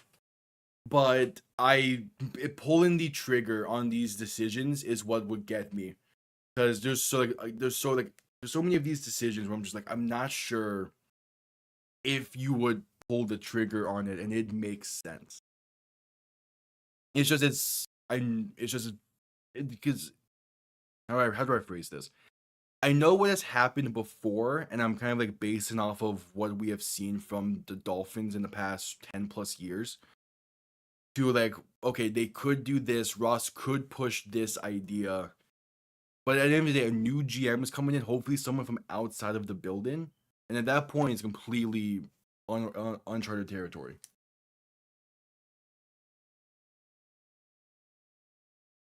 That's the key thing. You need a new GM that's from outside of the building to completely rework the front office. The only piece of this front office I currently like the main front office, not the coaching staff, but from the front office, Brandon Shore is the only name I could really see being back next year, or I want back next year, because he is a master at handling the cap to the best of his ability. He has been doing wonders for Miami's cap space, even though not the greatest of situations. He's been one of the best working pieces of that front office.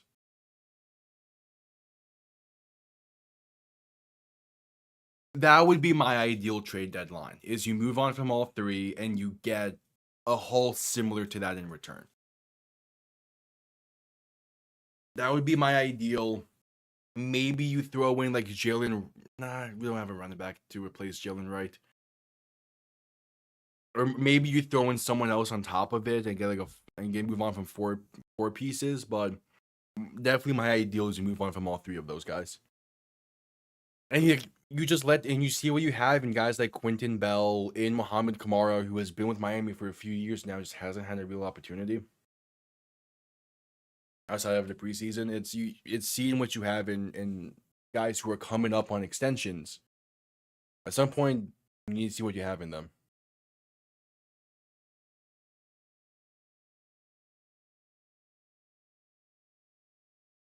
Right, so we're at halftime. Let's see scores from around the league.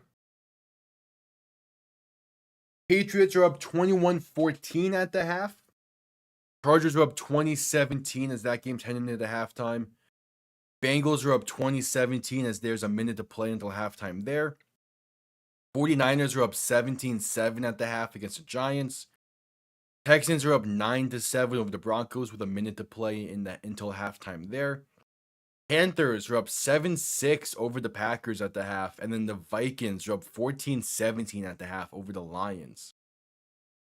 Interesting.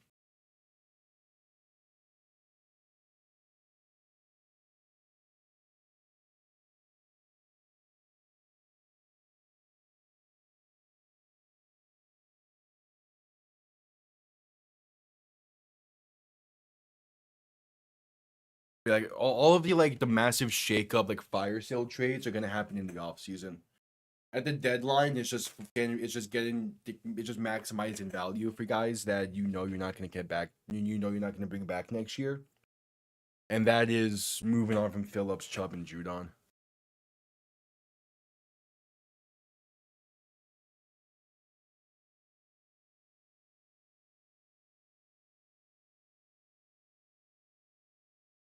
I'm gonna pull up all the contracts, see if there's anyone else I can think of.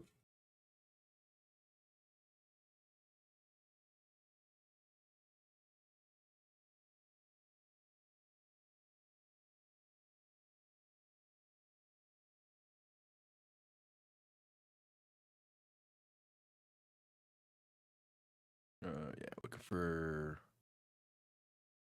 for contracts ended in 26. Mika Fitzpatrick could be another name. Austin Jackson, maybe. Is this years left? Or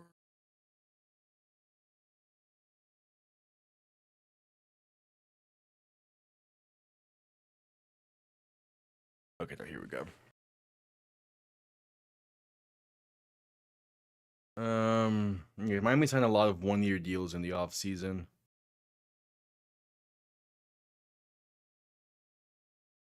Rasul Douglas. Nah, you want to keep Douglas for the rest of the season, maybe.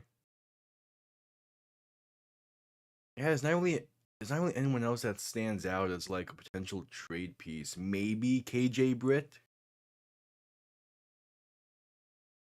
but yeah, it's Chubb, it's Judon, it's Phillips that are the most likely, or like the definitive that would want.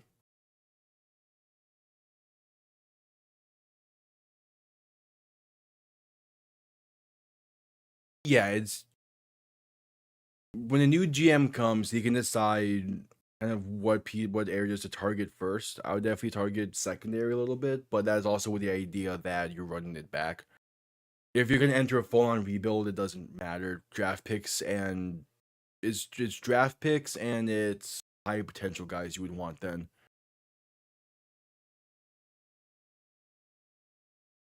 And there's only that question mark surrounding the Tua situation because we're halfway through the season. When we get to week 8, when we get to even week 15, there'll be or we get to the bye week and the next 2 weeks happen. There's gonna be a more definitive say on what's gonna happen with Tua.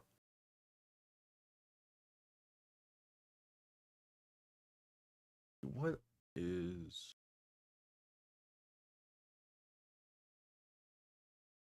what would Bradley Chubb's dead cap be with a trade now? Because he still technically has 3 years on this contract. Yeah, it would be a sizable hit. But it's also just maximizing value.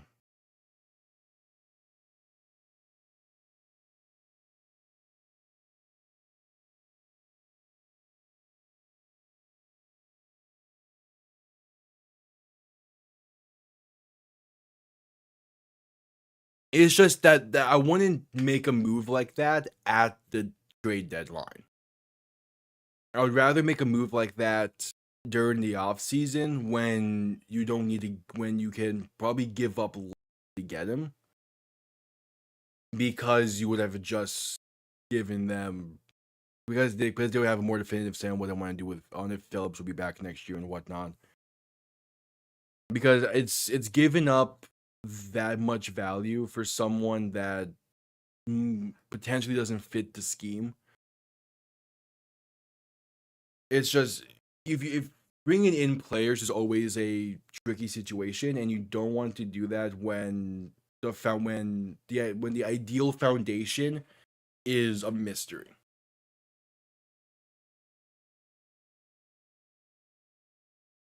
Now again, if it's an off-season move that you do that with, maybe like a draft day trade or something to get him, I'm fine with it. I think he can definitely be a piece for this team. It's just bringing in players when there's a mystery behind what the ideology of the team is not a good idea. Now, if there's a case where like, oh, no, yeah, there's definitely guys out there that if you can trade for, even when you don't have a team ideology in place, you do it. Cooper DeJean is one of those. If Miami can trade for Cooper DeJean, you do it in a heartbeat. But the more unproven guys are guys you want to wait until you have like your proper front office in place and you have the ideology in place there.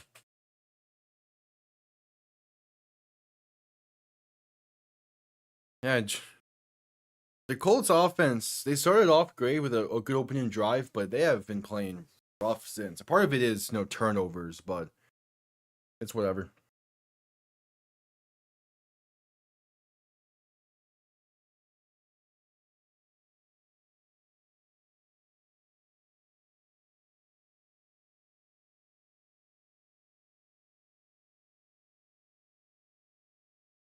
I mean, but if you're getting rid of both to a singular team, you could probably get their first 3 rounds of picks.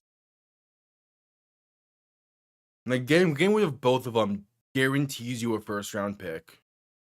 Probably gets you a next year's second. And then yeah, probably a player, but it's just trade deadline moves should never be for high upside players unless it is a team that has their ideology in place and are already into a rebuild. deadline moves are typically for players that are proven, and you just bringing in a proven player for this team, especially one that you're gonna have to pay relatively soon, is one of those decisions that you would rather a new GM make than an interim. I'll go as far as to say that the interim GM is lucky he's even getting a chance to make trade deadline moves. Because typically a GM doesn't get fired until after the deadline. But I'm fine with it. They're being more aggressive now at the deadline because of it. Yeah, so the confirmed the most confirmed potential trade is Phillips to Philly. That is damn near guaranteed that Philly would want Jalen Phillips. And that's because Vic Fangio is high on Jalen Phillips. I doubt they would want Bradley Chubb on top of it. He would probably go elsewhere to a team that would need, a depth piece at edge rusher. So, like, honestly, Dallas might be a good bet for him. What other teams are known for? I mean, I know Cleveland has been reported to be looking for like value guys and more like proven, and they're gonna be buyers at the deadline, which doesn't make sense, but whatever. Do I? But it isn't up to date, really. It kind of is. What would Philly? Yeah, Philly's pick is still listed as a 32nd on this, though. What does Tankathon have Philly's pick at? Because I could decide things.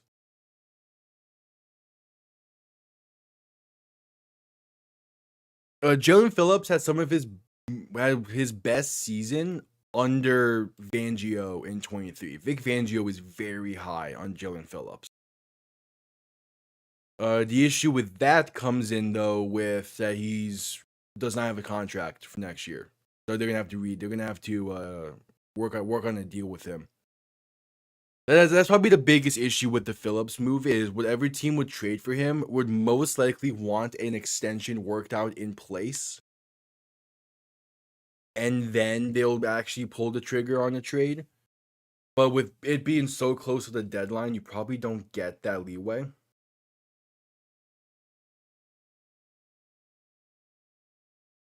Damn, Dylan Raiola is out for the year with a broken fibula. God, how many college quarterbacks are getting injured this season? So Philly's currently listed as the 30th pick. Maybe.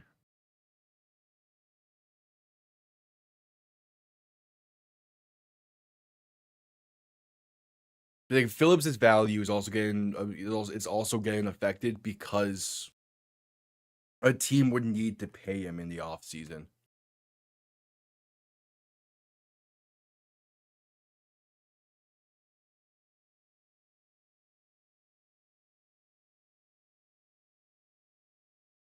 I wouldn't be opposed to a second plus is like ideal considering his trade history and the fact he needs to get paid. A first and plus would be spectacular.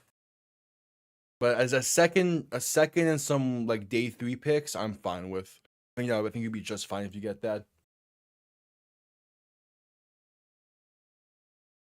All right, second half underway here shortly.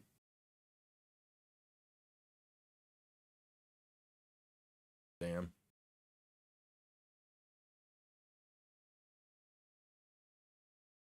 Because Phillips was playing on his 5th-year option this year.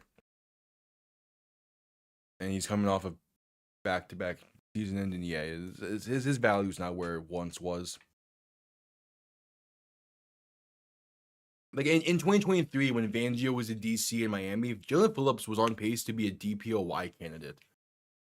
Like that's why Philly would want him. Second half kickoff underway, going to be returned up to about the 25 before being brought down.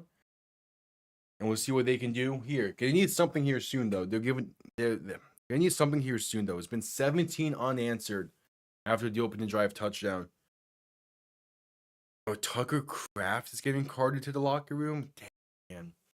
Injuries.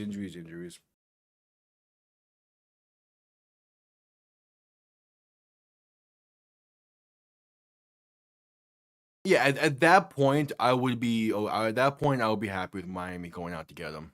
Come draft night and all that, even like free agency and stuff. Jones quick pass left side going to be caught by Alec Pierce for about 8. So the Packers lose to the Panthers. Like they still have weapons on that offense where they should be fine, but they've been having a rough one. A give left side to Jonathan Taylor will get a yard up to the 35.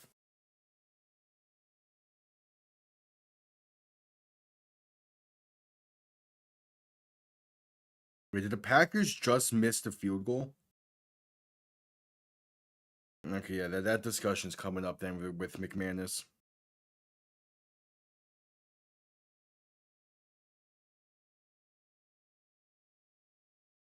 All right, 3rd and 1. Jones in shotgun back to his left, 3 receivers to the right. Give up the middle to Jonathan Taylor, and he's not going to get enough. Maybe gets half a yard, but not enough for the first. Colts go 3 and out to begin the second half. Puts them in a tough spot defensively now. It doesn't necessarily help with the cap. Because it's just more so you're not going to re-sign him in the offseason. You might as well get value for him. But it doesn't help the cap. Jones under center on 4th and 1. They're keeping the offense out there. Back behind him, 2 receiving options to each side. A QB sneak for Daniel Jones, and that's going to be enough for a first. He gets 2 yards up to the 37.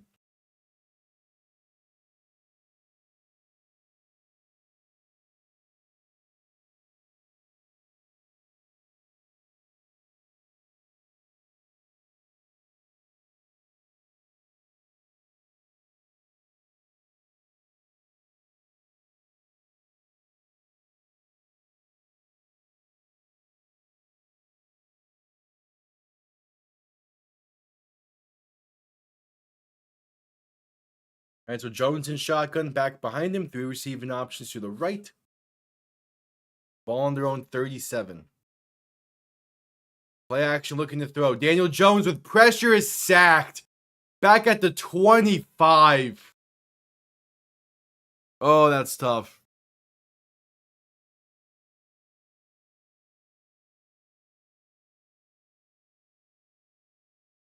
That's Alex Highsmith getting pretty much a free lane off the left side. Yeah, not great blocking there.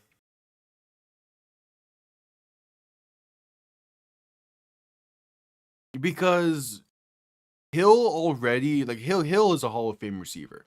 Even him going to be taking a decline next year is still a valuable weapon to have offensively, even if he's not receiver 1. Jones rolling right, going to get out of bounds at the line of scrimmage for no gain.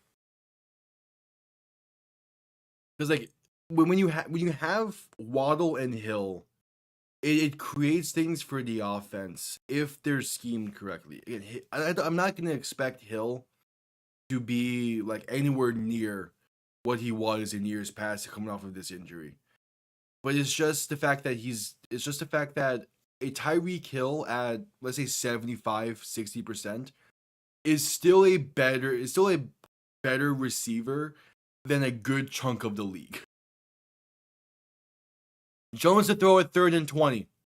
Has some time, a dump off left side will be caught and gets up to about the 39. That's Michael Pittman on the reception, but not going to be anywhere near for a first down.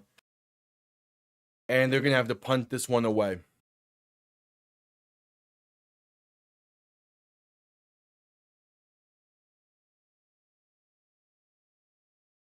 And also, you would keep Hill because you don't really have a choice. No team is gonna trade for him at a value that is worth moving on from someone that is still a talented receiver, even coming off of an injury like that. Punt comes off clean. going to be returned beginning from the 5 and going to get past the 10, 15, out of bounds near the 19, maybe the 20.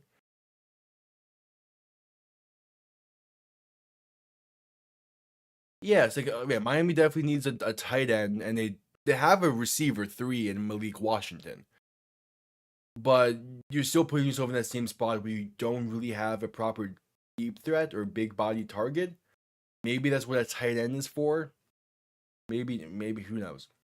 But like that was part of the issue with this past offseason is Miami did not focus the tight end position enough, even with them knowing they needed to move on from Jonnu Smith. They had the chance to draft Tyler Warren. He was available at 13. And instead they picked Kenneth Grant, and I'm so confused by that decision. Even though I think Kenneth Grant can be a difference maker, Tyler Warren is already a proven difference maker in Indy. And the fact you passed up on him is crazy.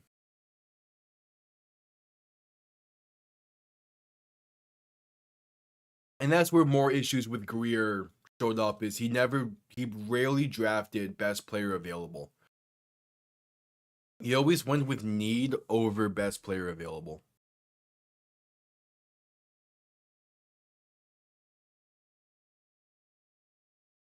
Okay, Sean Booty is out with a hamstring injury.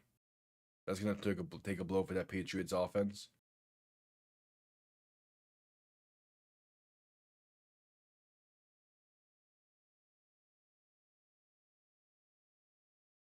I'm sure that there will be work towards a potential receiver 3. But, I mean, Malik Washington is a fine receiver 3. It's just you would need a receiver 1 or 2 that is like at least 6'2".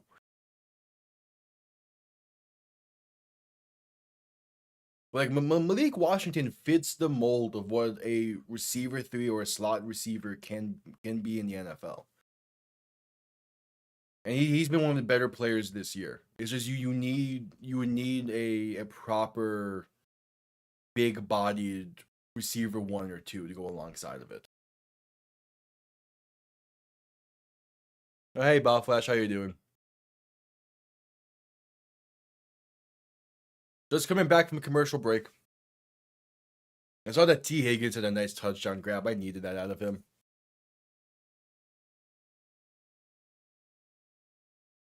Oh, if you can get either Jeremiah Smith or who's the Ohio State receiver I'm blanking on. If you can get either of them, was it not Caleb Downs? Is it Caleb Downs? Whatever. Ryan Williams. If you can get Ryan Williams or Jeremiah Smith, do it. Those are two difference makers at receiver. But I don't think they'll enter the draft this year. Handoff up the middle is going to get about 3 there for Jaylen Warren. Yeah. I'm pretty sure both Ryan Williams and Jeremiah Smith are second-year guys in college. They're going to be next year draft. But if you can get them and pair them with a quarterback on a rookie scale deal, do it. That would be a match made in heaven. Like a Lenora Sellers throwing to Ryan Williams or Jeremiah Smith. Yes, hell yeah. Rodgers in shotgun looking to throw in 2nd and 7. Has time, pass left side, going to be caught to the 35. That's Darnell Washington, who is also a tight end that I wanted Miami to draft, but Chris Greer went with Cam Smith over him. He went Cam Smith over him, over Tucker Kraft, over Luke Musgrave. Man, I hate Chris Greer. All right, see you, Flash.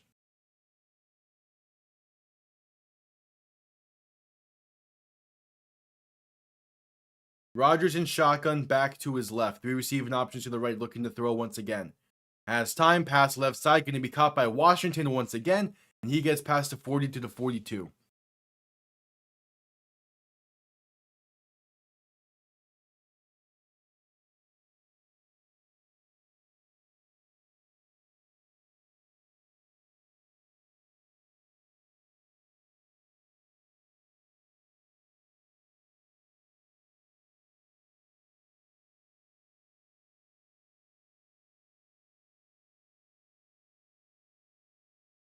All right, so Rodgers in shotgun, back to his left. 3 receiving options to the right.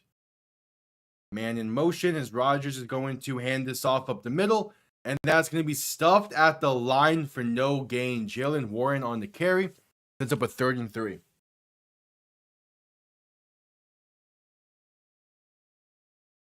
It's a weird spot. If you're going to draft a quarterback this year, I say get Lenore Sellers. But Fernando Mendoza is also a great option. I would not be opposed to either one of them. Handoff up the middle on 3rd and 3 is only going to get a yard there for Jaylen Warren. And the Steelers are going to be forced to punt this one away. But it's like Lenore Sellers, I think, is the more project of the two, where like if he can really hone in on some of his skills, he's a Josh Allen level quarterback. Fernando Mendoza is probably the more safe pick, where you know what you can get out of him, and you can kind of be like a plug and play right away guy. But you're passing up on the upside. It just depends on what the front office feels. Punt comes off clean and going to be fair caught near the 19.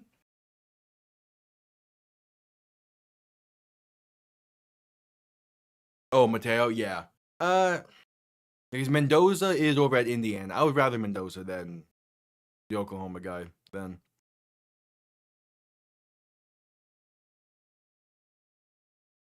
Or who's the Oklahoma quarterback? I mean, I believe Mendoza's over at Indiana, and he's been playing great for them. I still think Sellers is the pick, but I wouldn't be opposed to either.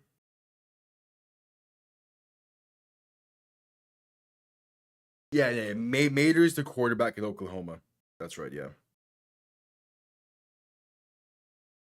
CJ Stroud is ruled out with a concussion. That's a tough blow for the Texans. Right, because, yeah, John Mater.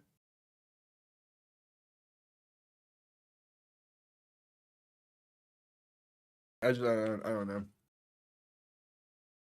I was like, there's also a QB class that has looked completely different from what we thought was going to in the offseason, from this past offseason to now. So it's one of those where any guy you draft is probably going to be a little bit of a project and will need time to sit. So either way, you need a bridge quarterback of some kind.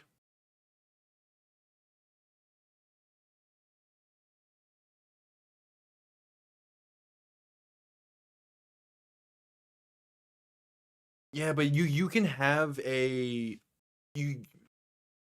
could be leading your team high in the rankings, but still not be a great NFL quarterback. The college level and NFL level are two completely different things. And it's fine. It's more so finding the guys that have the skill set that can translate instead of the college success necessarily. That's why, like, someone like Josh Allen, he was a quarterback at Wyoming for a few years. No one really had him on their radar until, the off season rolled around in 2018, and now it's a question of how did he go number 10 or whatever he went. He went like 7, I think, actually, in 2018. But still, like, you rerun that draft back, he's the first overall pick, but no one thought that entering that draft. The great scouts and the great GMs find those latent talent guys and make the most out of it. And that's where like someone like Sellers comes in, where he definitely has the talent, but are you gonna have the coaching staff to bring it out of him? Jones in shotgun, back to his right, looking to throw in 1st and 10. Pass left side will be caught, and that is going to be Michael Pittman with space up to about the 29. I remember looking back at 2018 mock drafts, and the amount of people that had Nathan Peterman over Josh Allen was funny to see.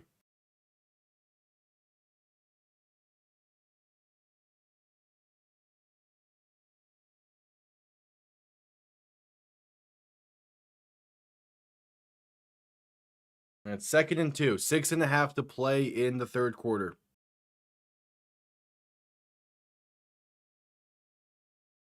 Nathan, handoff up the middle is going to be enough for a 1st down for Jonathan Taylor. Gets about 5. Nathan Peterman was a quarterback at the University of Pittsburgh. Or is it Pittsburgh? Whatever. At Pitt. And he had a great career at Pitt.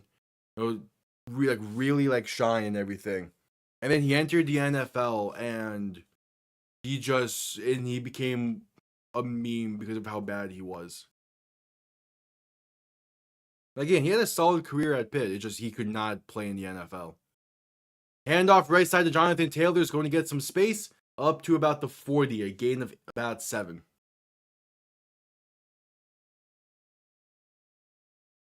It's like quarterback rankings and all that. There's good stuff to base off of, but at the end of the day, it's just, do they have that drive in them? That's why, one of the reasons why Julian Edelman was drafted by the Patriots is because of the effort he put into a blowout loss to Ohio State. Like some coaches and some staffs just know what to look for. Handoff up the middle to Jonathan Taylor on 2nd and 3 goes nowhere. DJ Watt meets him at the line. 3rd and 3 coming up. Yeah, and then that's the main question with Sellers is he has the talent. It's just are you gonna have the correct coaching staff to develop that talent into an NFL caliber talent? He has the fundamentals. He needs to hone in on his craft a bit. And certain teams are not going to be able to do that properly. Jones looking to throw in 3rd and 3. Has time, pass over the middle, is incomplete. Looking for Michael Pittman, but couldn't hang on.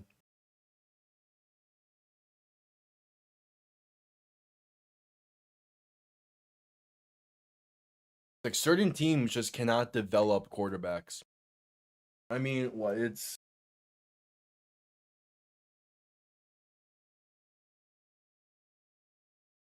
the last Jets quarterback that they drafted that was really good was technically Sanchez.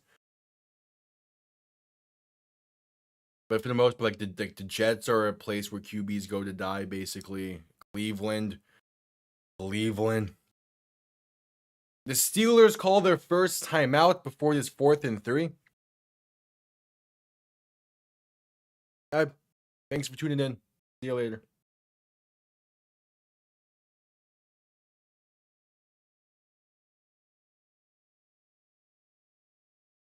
There was one team with a stat that was like they haven't had a quarterback they drafted start for them in 20 years or something.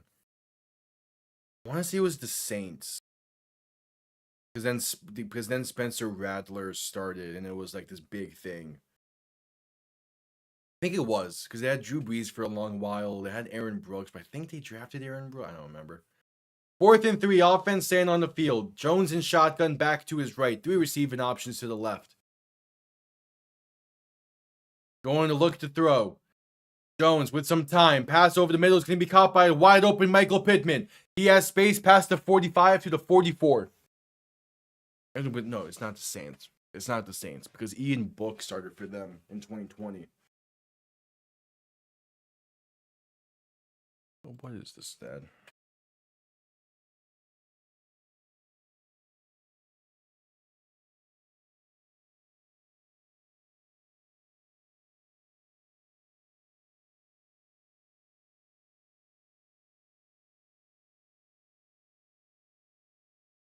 That's took QB in the first round. Jones toss right side for Jonathan Taylor is going to get some space past the 40 and down to about the 35. Not enough for the first. Makes it a 2nd and inches, basically.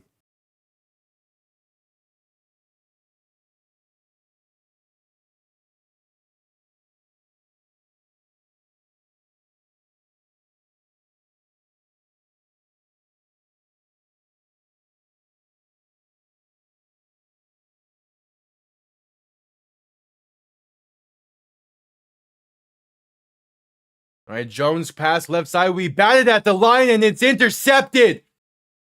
Trying a quick hitter to the left. It's Peyton Wilson who bats this one in the air. And the Steelers have it. A 3rd turnover against Daniel Jones. He has now thrown 2 interceptions and had a fumble. It's Jack Sawyer who gets the interception. And this Steelers defense has been all over the place tonight. Or today, whatever.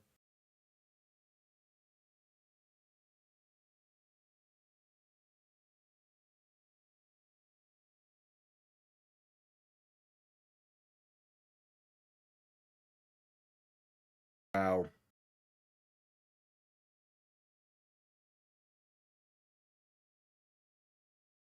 We're at commercial break after the interception.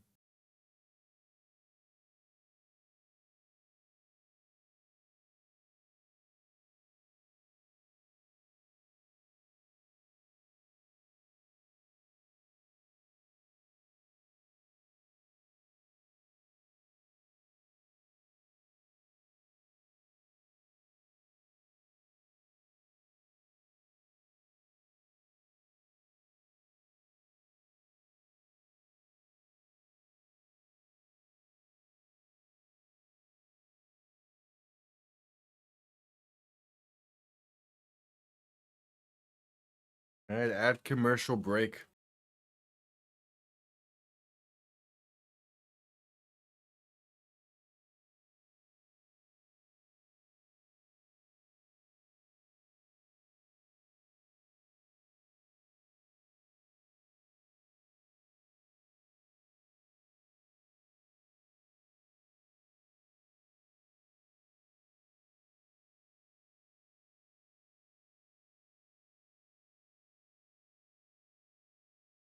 Yeah, that's the performance you want.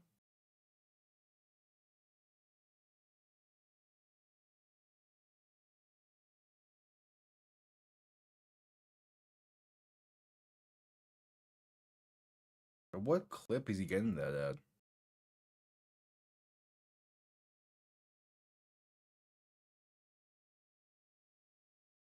"21 carries." Yeah, big clip there. Is that a season high for him?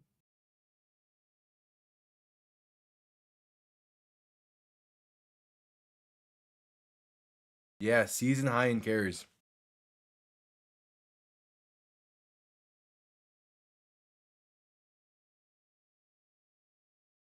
Yeah, just coming back from a commercial break.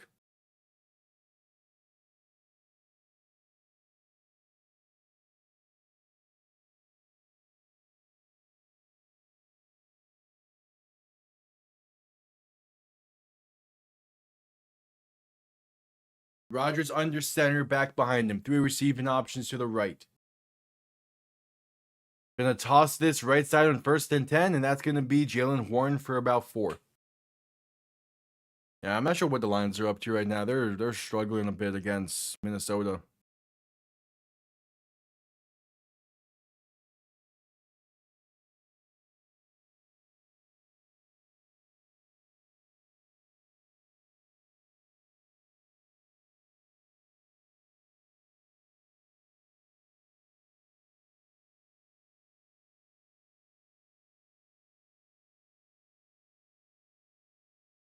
Second and 6 coming up. Rodgers to throw, pass right side, can be caught by Darnell Washington, enough for a first and down to about the 42.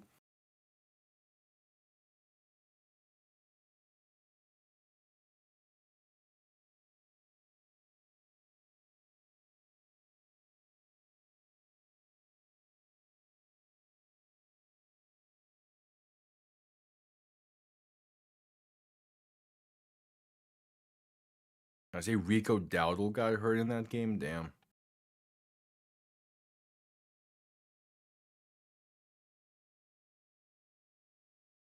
Rodgers under center, back behind him. 2 receiving options to each side.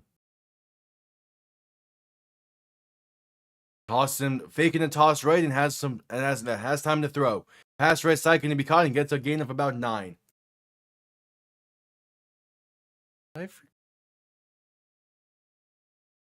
Did I forget to change my pick'em selections? I definitely. Okay, no, I did. Okay. I know that for the Bears Bengals game, I was debating between those two. And I think I changed it last minute, but I didn't make sure to change it in the app as well. Okay. I had to make sure. Rodgers in shotgun, back to his left. 2 receiving options to each side. Looking to throw left side is caught by Calvin Austin and breaks off 1 tackle and has space. Inside the 20 and down to the 14.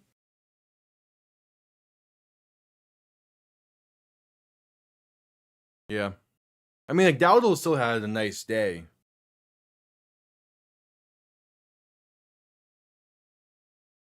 Like, Dowdle was still having a nice game. It's just, yeah, he just had a taunting penalty against him that was kind of BS. And because of that, it remains a 7-point game. Rodgers in shotgun, back to his right. 3 receivers to the right as well. Rodgers looking to throw. Pass left side going to be caught. And has space for Darnell Washington down to the 1, maybe the 2.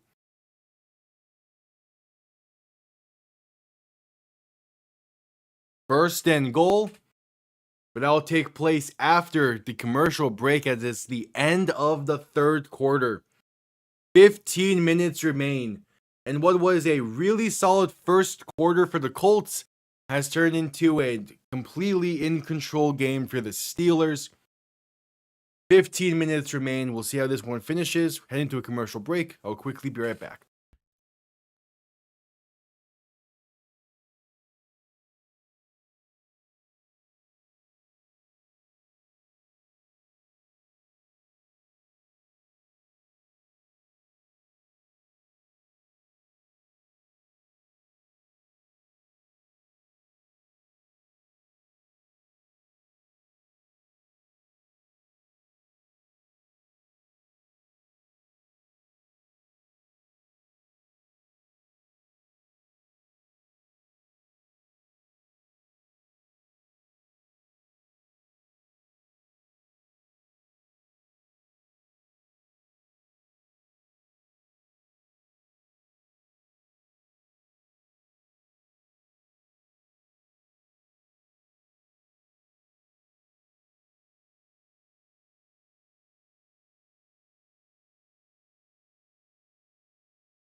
All right, I'm back. So that commercial break.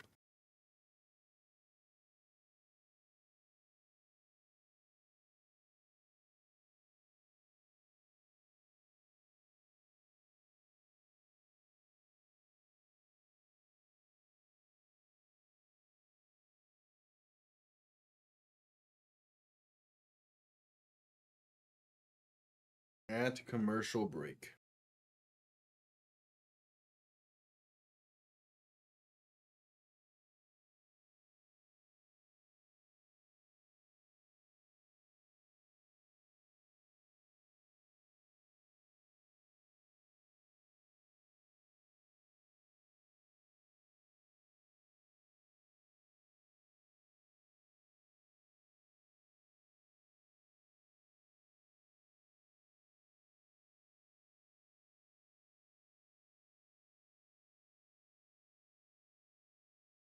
All right, so a commercial break as we await the start of the fourth quarter.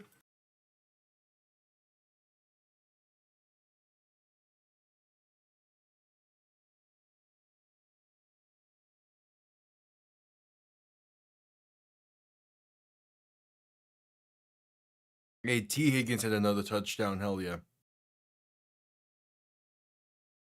All right, Rodgers under center, back behind him. 2 receiving options to each side. First and goal from the 2. Rodgers handoff up the middle, and that's stuffed at the line for no gain for Jalen Warren.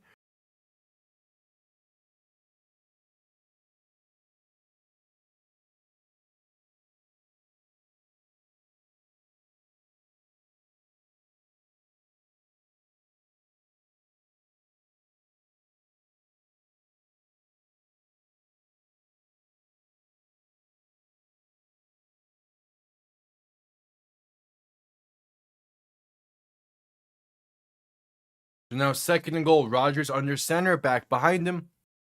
2 receiving options to each side. A toss left side for Warren. Has space and he is in. After going 4+ weeks without a rushing touchdown, the Steelers and Jalen Warren have 2 today. And they go up by potentially, what's that going to be, 17 against the Colts. This could be a big time win for the Steelers. If they can hold on for 14 and a half minutes.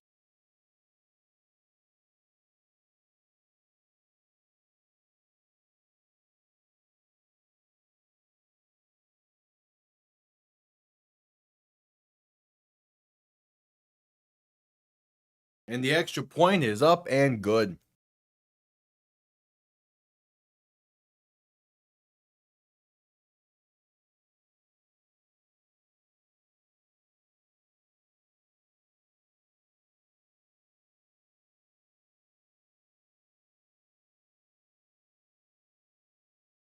All right. Oh, there's going to be a penalty on the Colts here as well.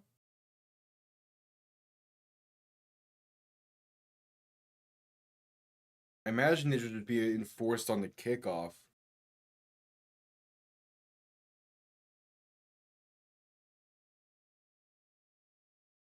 An unnecessary roughness penalty against the Colts. And it will be enforced on the kickoff. Try is still good.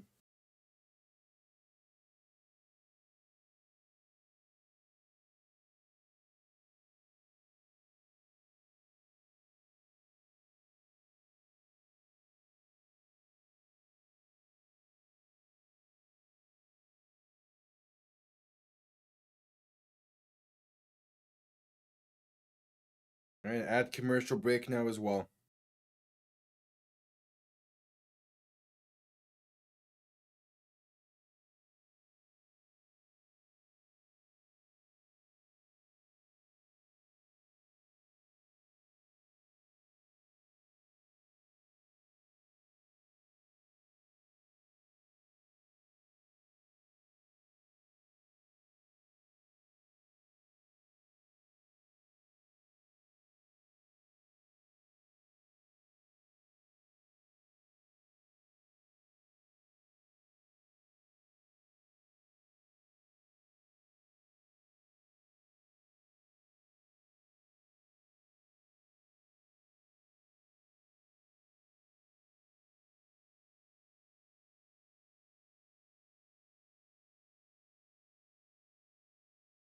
At commercial break.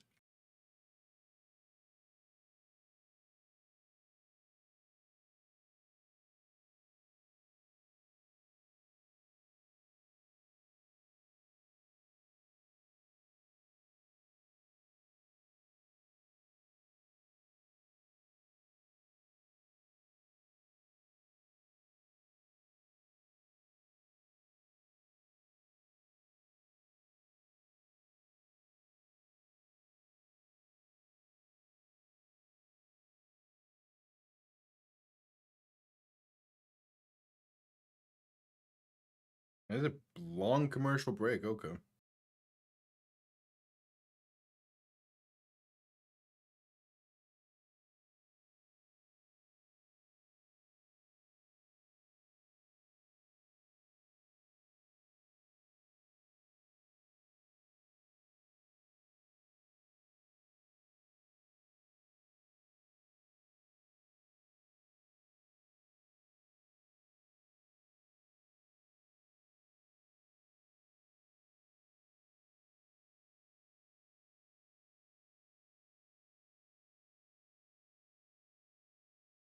And go just coming back from commercial break.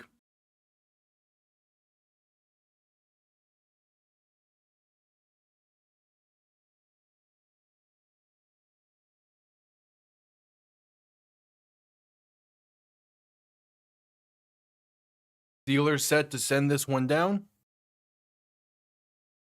And this will be out of bounds.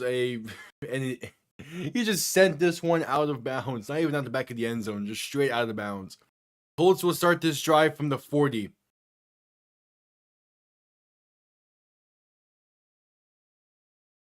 Hey, if the Colts going to look to come back in this game, this would be the time to do it.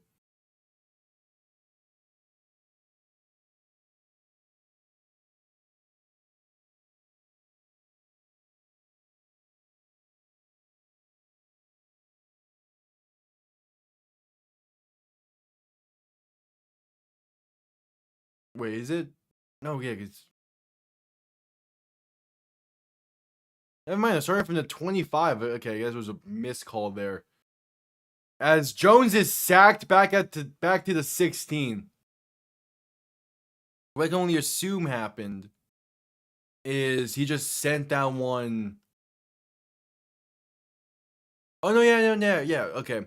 He sent that one out of bounds, and then the penalty from the PAT got enforced, would push them back 15. Okay, I was used to it. You know, they push you forward on the kickoff instead of just wait until after the return. Jones in shotgun back to his left, 2 receivers to each side. Going to look to throw in 2nd and 16. Has some time, dump off left side to Jonathan Taylor. That's going to get to the 24.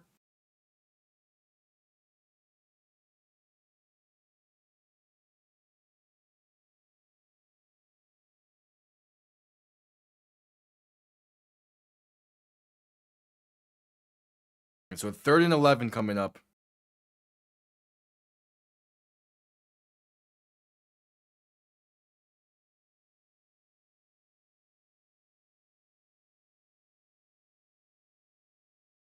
Jones in shotgun back to his left. 3 receivers to the right. Letting his clock run. Jones looking to throw. Has some time. Pass over the middle will be caught up to the 41. Is Josh Downs. And they keep the chains moving.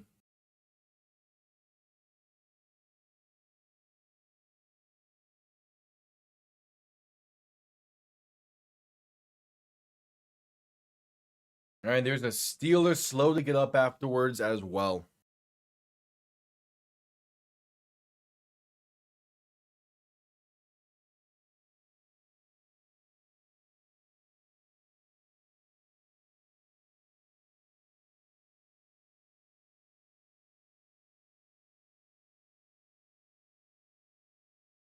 It's Darius Slay once again slow to get up.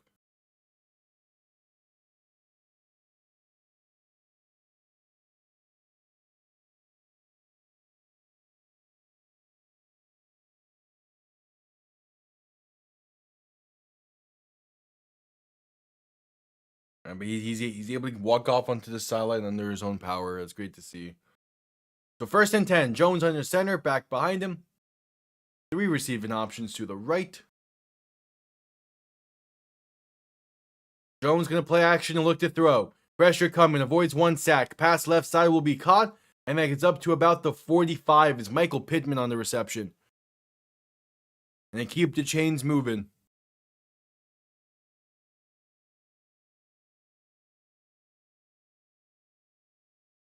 Yeah, stepped up in the pocket, avoid what would have been 1 sack. And made a good throw to Michael Pittman. As the Vikings have a 10. But what is this? What is this 1 o'clock window? How did the Vikings have a 10-point lead over whatever?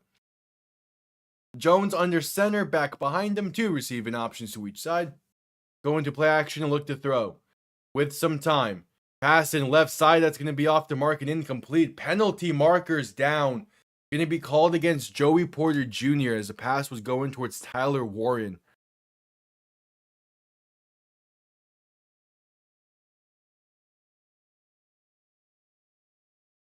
And they're going to call this, I assume, defensive holding?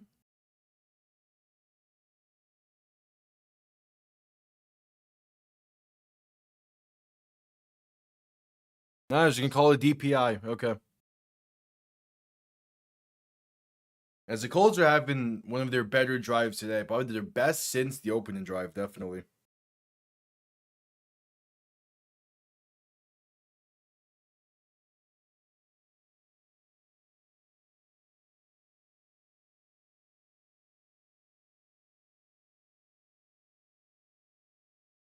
All right, so Jones in shotgun, back to his left. First and 10 from the 34.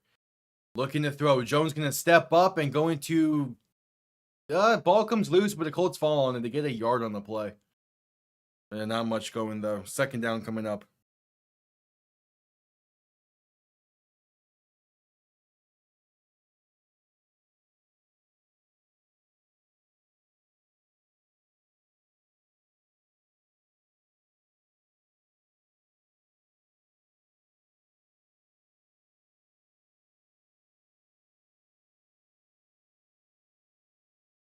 So Jones in shotgun on 2nd and 9. Pass right side.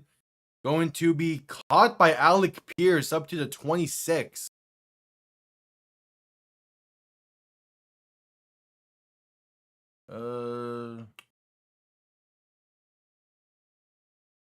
Actually, don't think that's caught. Yeah, out comes the challenge flag from Pittsburgh. They have a good chance at winning this.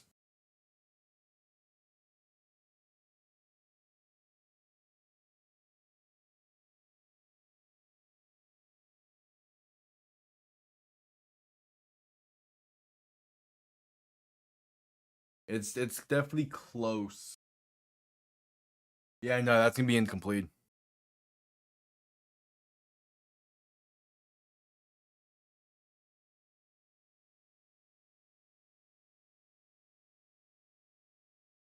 Third and 9 coming up.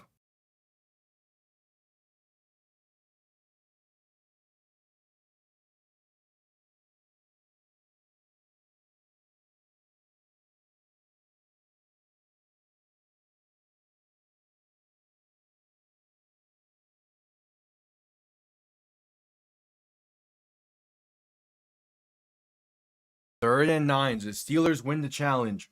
Jones in shotgun, back to his left. 3 receivers to the right. Looking for the 24-yard line. Jones with some time. Throw in left side. That's incomplete. Jones was hit while throwing and it comes off short.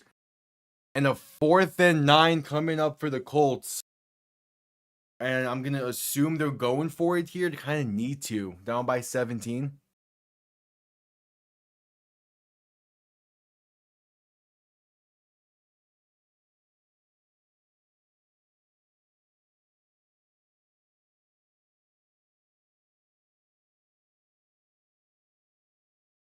Now they're going to send out the field goal unit. A 52-yard kick from the left hash. It is up and it is right down the middle. So at least they got points out of that. Only down by 14 now with 10:45 to play. There's still technically time, but they're going to need their defense to come up big here soon. We head to a commercial break on top of that.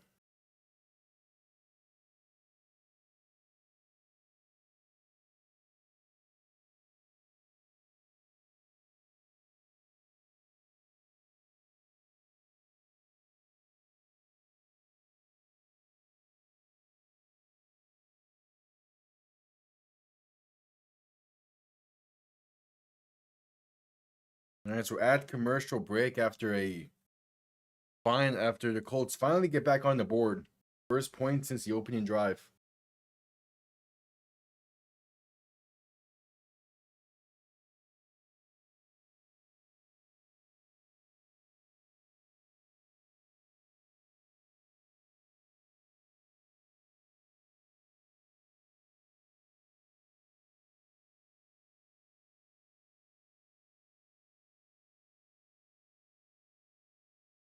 At commercial break.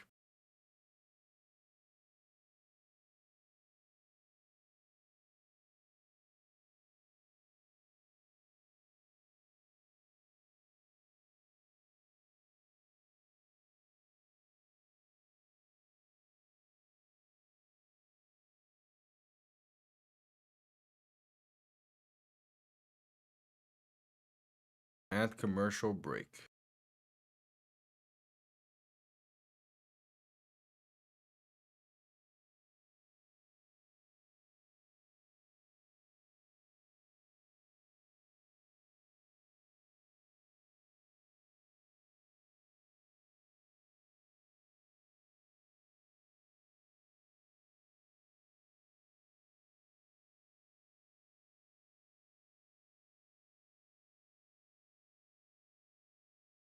The Giants just turn the ball over.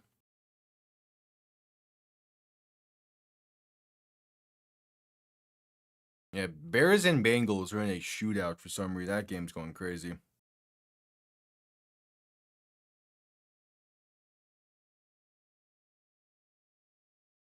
All right, just coming back from commercial break. See if the Steelers' defense, the Colts' defense can do anything to help them stay in this game.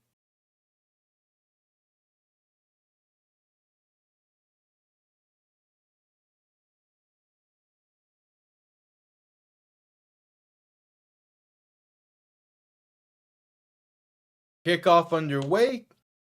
Going to be returned beginning from about the 7.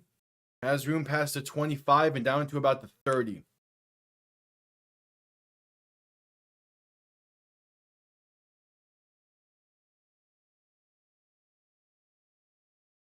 All right, and yep, I'll be live with Chiefs Bills as well, which will begin in about an hour. I'll be live with that. Hopefully, it'll be enough time in between games so I can get a quick bite to eat.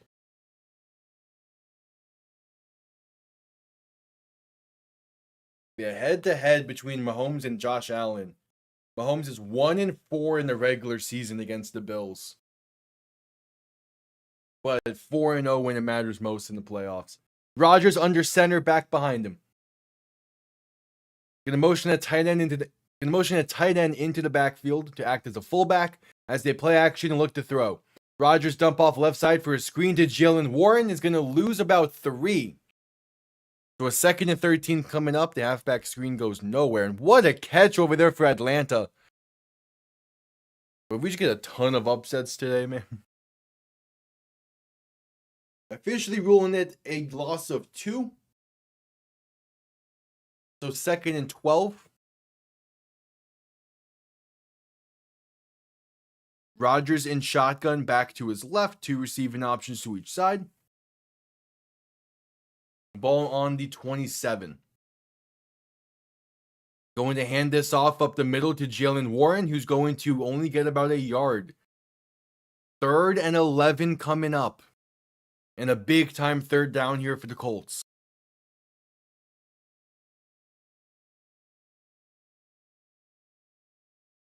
They can force a 3 and out and give their offense a shot.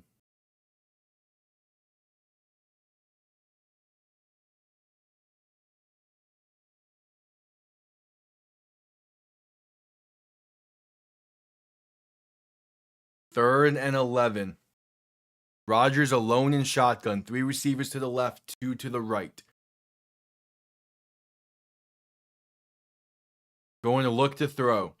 Pass over the middle is caught and is going to be brought down short of the line to gain. Kenneth Gainwell. Oh, needed 11. He only got about 7. And Rodgers is not happy. He was telling him just to go up the field. Good old like north-south, north-south. But it's a 3 and out for the Steelers. And the Colts have a chance. They're going to need a touchdown on this next drive, though. Punt comes off clean. Going to be returned beginning from the 20. Has room past the 30. Josh Downs trying to create some space. He gets up to the 33 before being brought down. 8:28 to play in the game. Colts down by 14. Do they have some magic in them? We'll find out after the commercial break.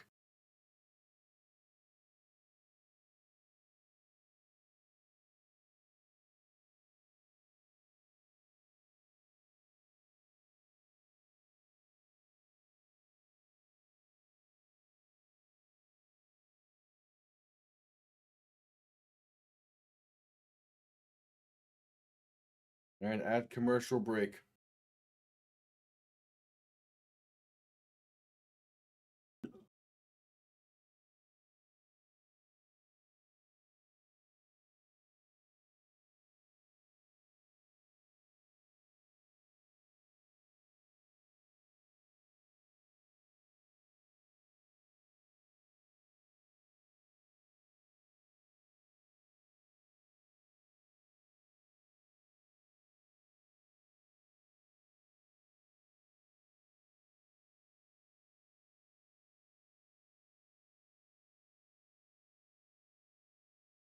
Add commercial break.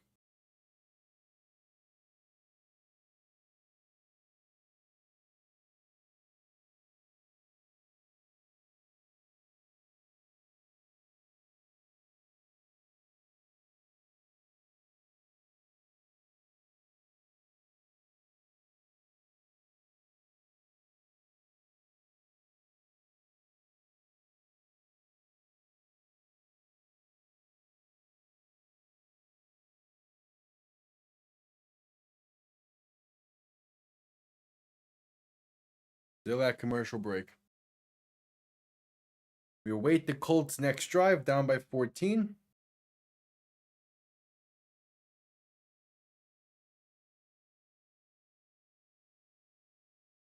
Still plenty of time. 8:28 to play in the game. They can get a touchdown here. They're sitting pretty well.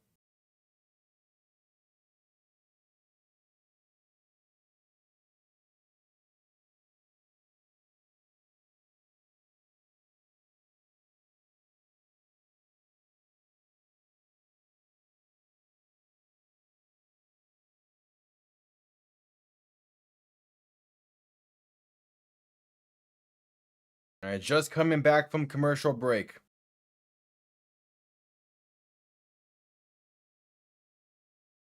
Jones in shotgun, back to his left. 3 receiving options to the right.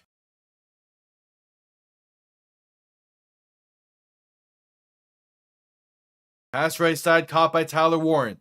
He has some space for a gain of 9. Pass to 40 to the 41.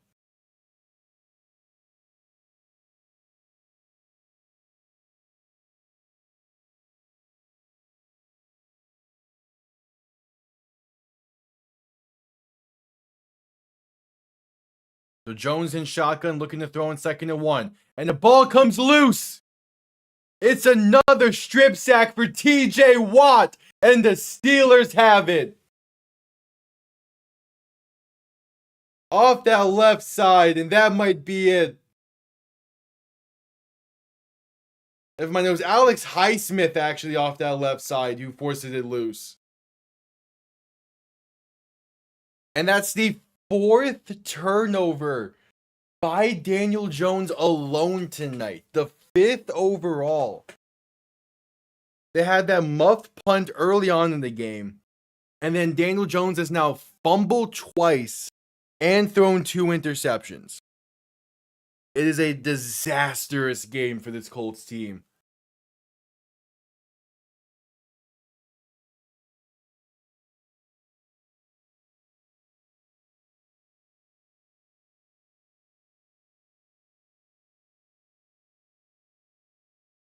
As the Steelers have had 21 points off of turnovers.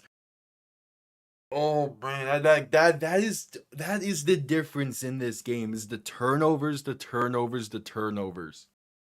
Rodgers in shotgun, back to his right, throwing left side. That's going to be incomplete. Luckily not ruled a backwards pass. It's 2nd and 10 coming up.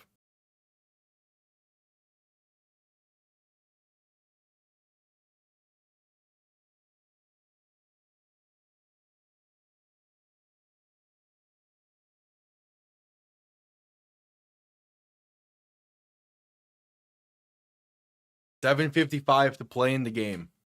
Did the Falcons just tie things up against the Patriots? Oh, they did. Rodgers in shotgun, looking to throw in 2nd and 10. Dump off left side to Kenneth Gainwell, is going to have some space and going to be enough for a 1st down. Gets to about the 23, and they keep the chains moving.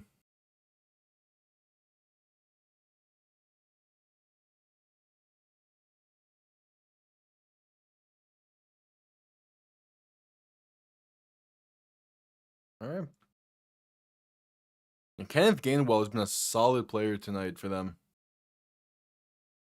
Saying tonight like it's not 3:42.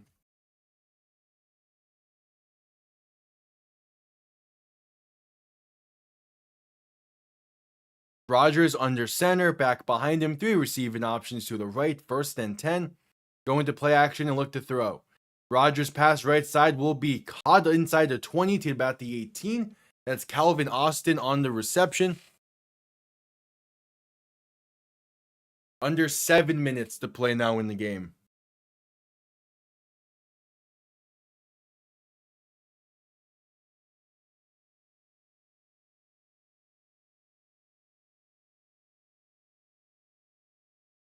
Second and 6 coming up.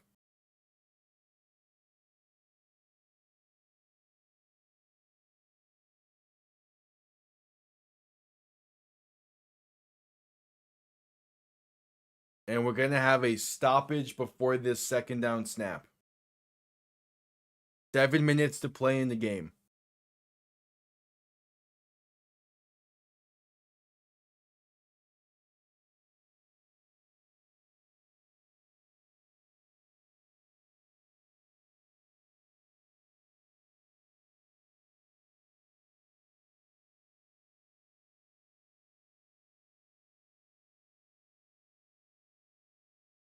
All right, 7 minutes to play.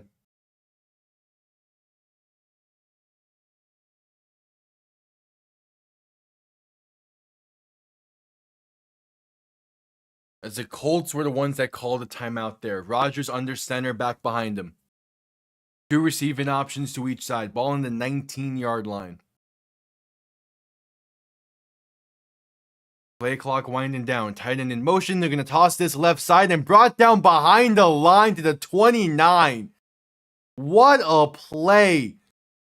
Going to make this a third and extra long now. Just beelining into the backfield. Blew that up perfectly.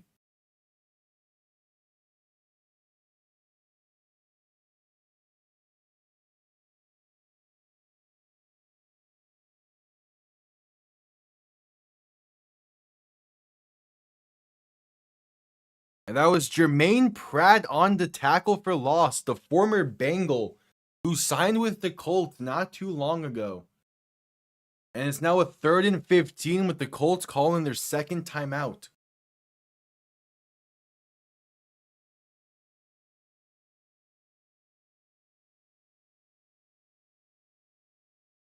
All right, Rodgers alone in shotgun. 3 receivers to the right, 2 to the left. 3rd and 15 from the 28. Rodgers will look to throw. Pass left side is off the mark and incomplete. Looking for Kenneth Gainwell. Pressure got in too quick. The ball came out sooner than expected. And the Steelers will have to settle for the field goal. Also, the Falcons missed the extra point. So they're down by 1 to the Patriots now. It's crazy. Chris Boswell on for the field goal try to make this back to a 17-point Steeler lead. He hit from 25 earlier, this from 46 and the left hash. Kick is up, and it is right down the middle. Back to a 17-point lead, and there's a big hill to climb here for the Colts.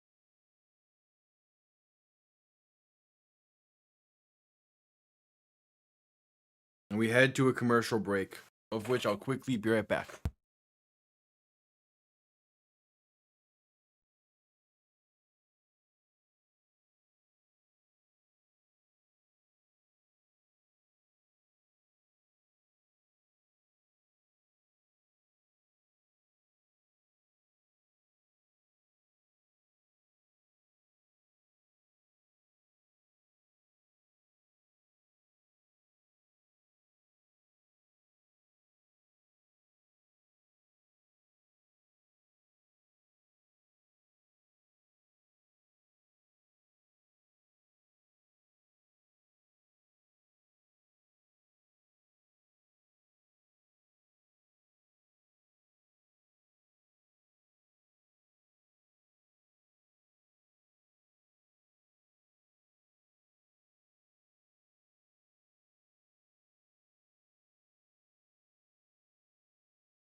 All right, I am back to that commercial break. Still at commercial break.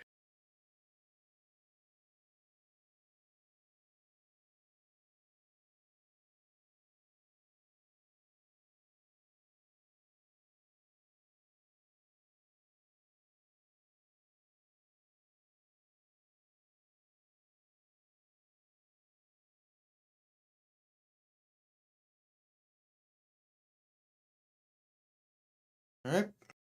Should be exiting commercial break here shortly as there's some commercials for the international games. Miami plays in Madrid in 2 weeks' time. That's going to be interesting. This game against the Washington Commanders. That's going to be fun.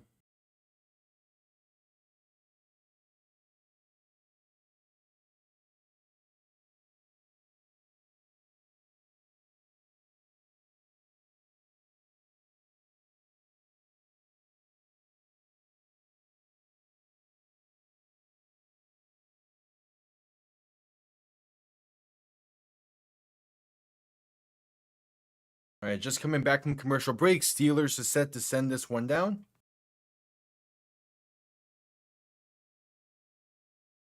6:51 to play in the game. Kickoff underway. Going to be returned beginning from about the 2. Has zoom out past the 20 and gets to about the 23 before being brought down. Penalty marker down as well.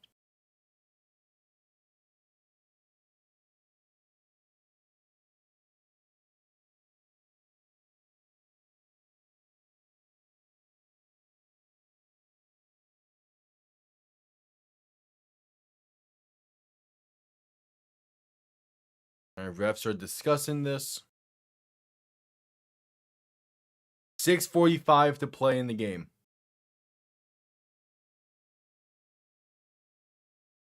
It is illegal formation against the Steelers. And we're going to re-kick, it seems.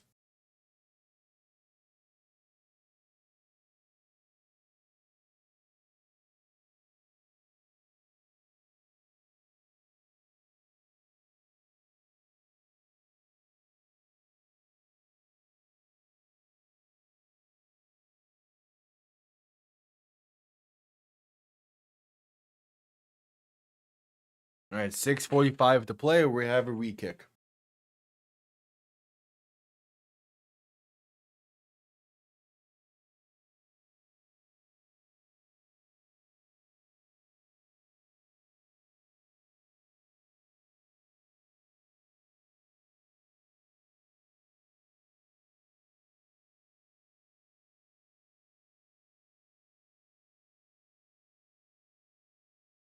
All right, kickoff underway. This will be returned beginning from about the 2-yard line once again. And has zoom out past the 20, gets brought down near the 23. It's the same exact result. It's the same result. All they did was waste time pushing it back 5.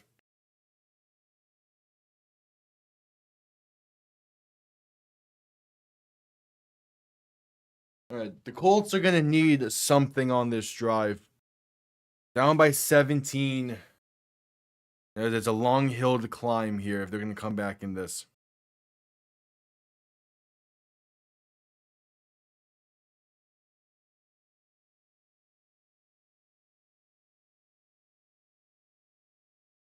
Jones in shotgun, back to his left. 3 receivers to the right. Going to look to throw. Has time, pass right side. Is going to be incomplete. Looking for Michael Pittman. It was a great pass.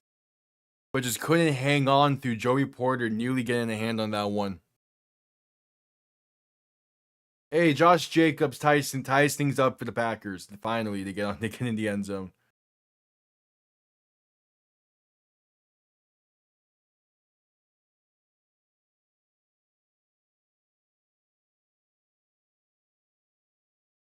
And so Jones alone in shotgun on 2nd and 10.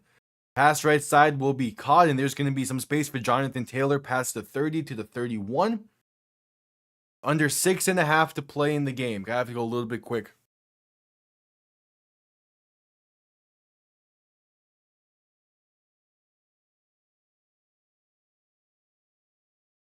All right. Jones in shotgun back to his right. Gonna look to throw in 3rd and 3. Pass over the middle. Wide open is Tyler Warren. Trying to find some space. Gonna be brought down at about the 37.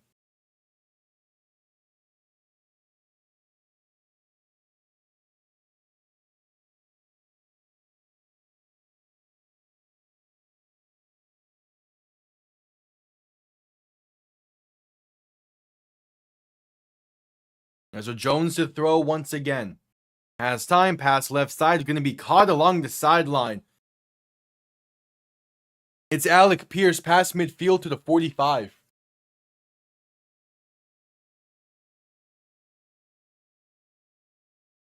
Good throw from Daniel Jones.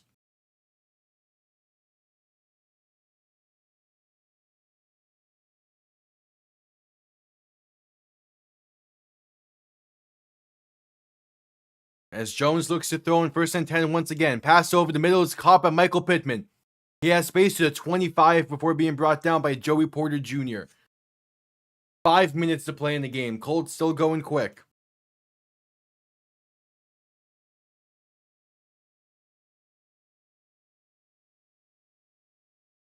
Jones in shotgun back to his left. 2 receiving options to each side. Going to look to throw. Pressure coming. Jones pass left side is going to be a throwaway incomplete near Tyler Warren.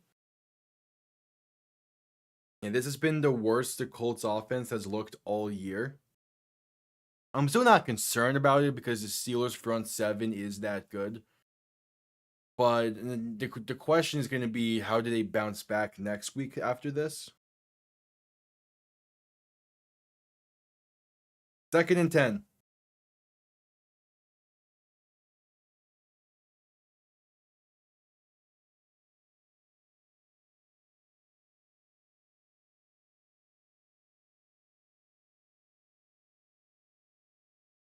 Jones looking to throw. Pass over the middle. Going to be caught and down inside the 10 to the 8.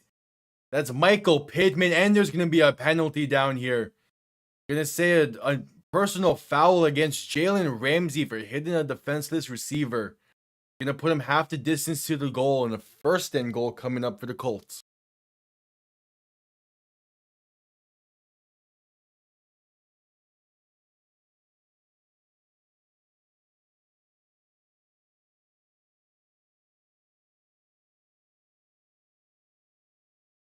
Yeah, that's a helmet to helmet hit there for sure. That's a tough one. 1st and goal for the Colts. Ball on the 5-yard line. Jones in shotgun back to his right. 2 receiving options to each side. Man in motion left to right. Jones will look to throw. Has time. Pass right side off the mark and incomplete. 4:35 to play in the game now.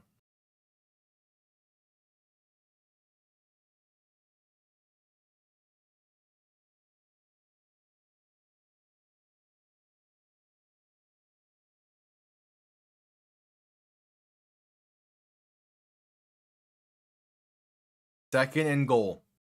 Jones in shotgun back to his right. 2 receivers to each side.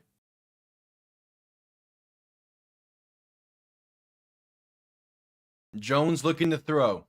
Pass right side, wide open, touchdown Indianapolis. Josh Downs cuts this deficit with 4.5 to play. But they're still going to need quite a miracle with 1 timeout remaining. Going to need an onside kick or 2.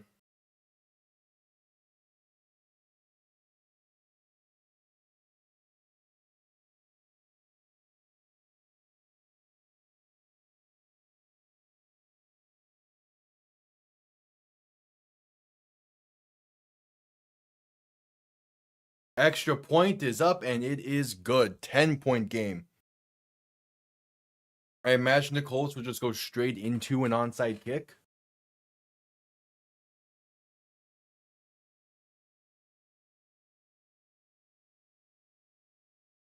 Being down by 10, they kind of have to.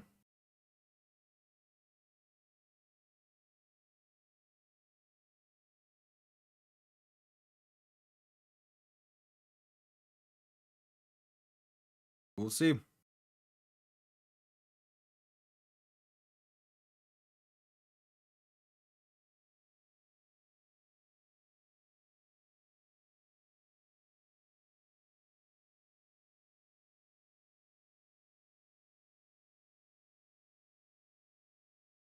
Four and a half, and yeah, they're going to send out the onside kick unit here.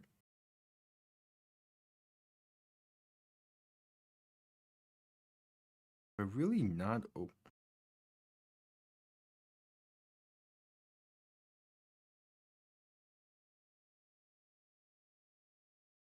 It was to open up the NFL app, I guess.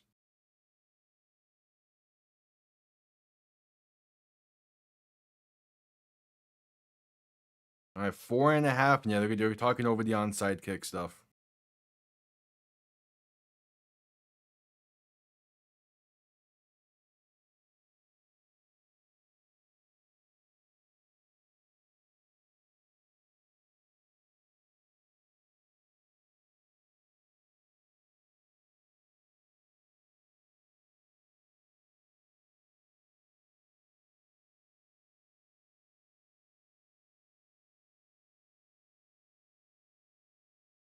All right, the onside kick. The Colts have not had a successful onside kick since 2016. They're going to need quite a few here in this one.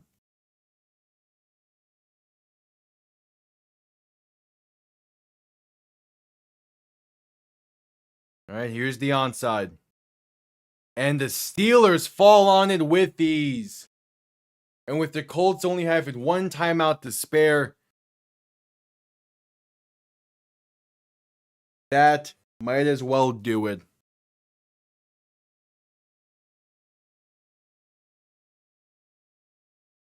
They're showing that. Okay, I wasn't going to say it definitively, but I was like, 2016, isn't that McAfee? And yeah, Pat McAfee had the last successful onside kick for the Colts. And he was a monster at doing those.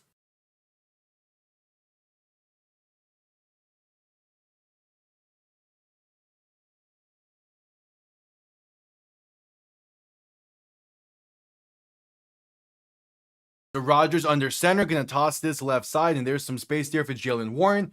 Going to get inside the 40 to about the 37-yard line. And they're going to let this clock run.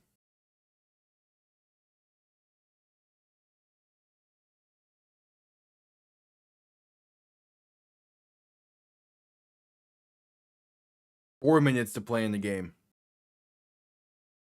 As we have tied game. Wait, the Panthers in. Oh my god, Carolina Panthers are in field goal range.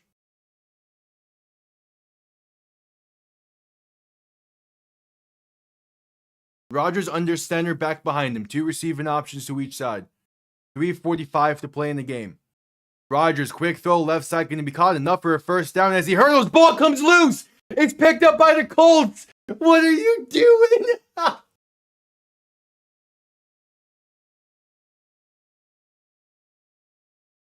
No shot. The Colts have life. The Colts have life due to a unnecessary Roman Wilson hurdle that he fumbles on. Why did you hurdle there? Roman Wilson hurdles for the first down and fumbles, and the Colts have life with 3:36 to play. It's the first turnover of the game for the Steelers, and that could be a devastating one.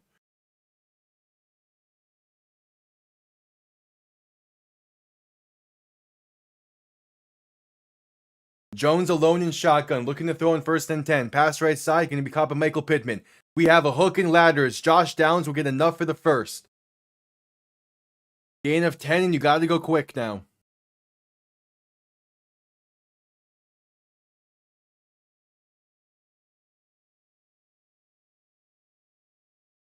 Jones in shotgun, back to his right. 2 receiving options to each side. Going to look to throw in 2nd and 1. Stepping up, pass left side, caught by a wide open Michael Pittman. He dives forward for a few extra yards. He gets you to 44. 3 minutes to play, going quick.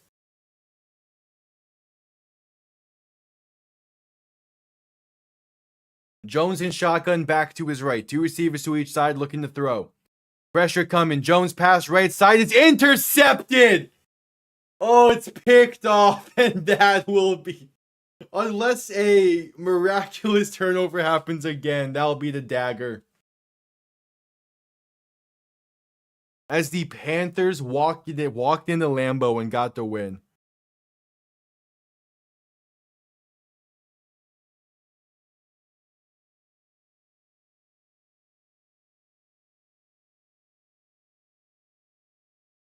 I can't tell who he was throwing to there.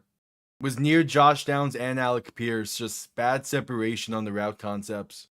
I think he was trying to go to Josh Downs, but instead it goes directly to Joey Porter Jr.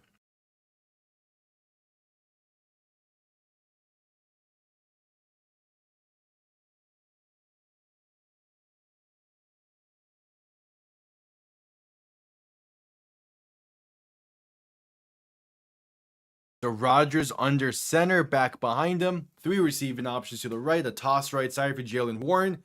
And he's going to lose about a yard there.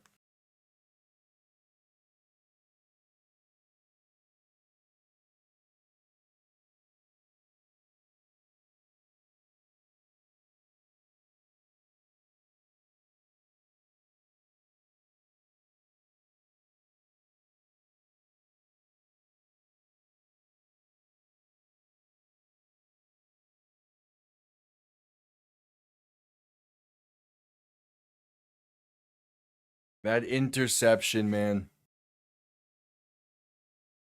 No, the Packers did not just end their season. They're still just fine. Especially with the Lions being down to Minnesota right now. The Packers are gonna be just fine. It's another just loss where the offense didn't come to play. In part due to injuries with Tucker Kraft and Matthew Golden. Those would be interesting to see. It'll be interesting to see how long they're both out for, but no, the Packers are gonna be just fine in the long run.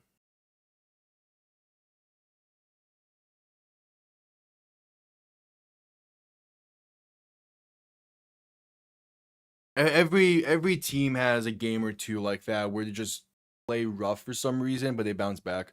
I mean, they had that Browns loss earlier in the season. This loss here, I'm not too worried about the Packers. Now I'm gonna be more worried if Tucker Kraft is out for if is out for the season. But like come to playoffs, that's when things will matter for them. Colts have no more timeouts. Rodgers under center, back behind him, two receiving options to each side. 2nd and 11, gonna toss this left side, and there's some space for Jalen Warren to get a yard.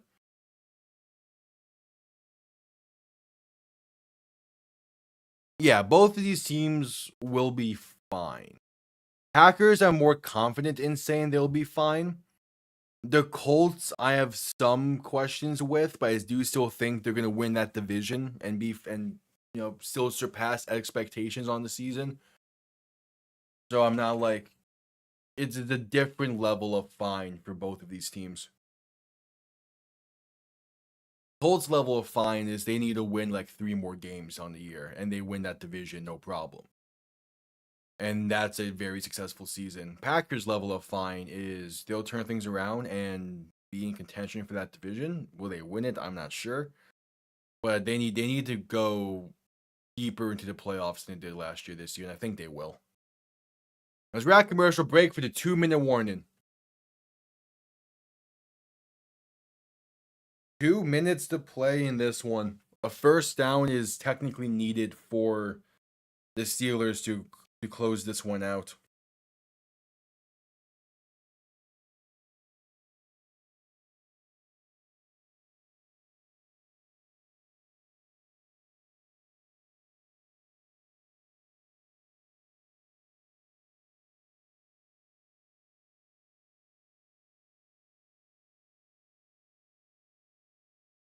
All right, at commercial break.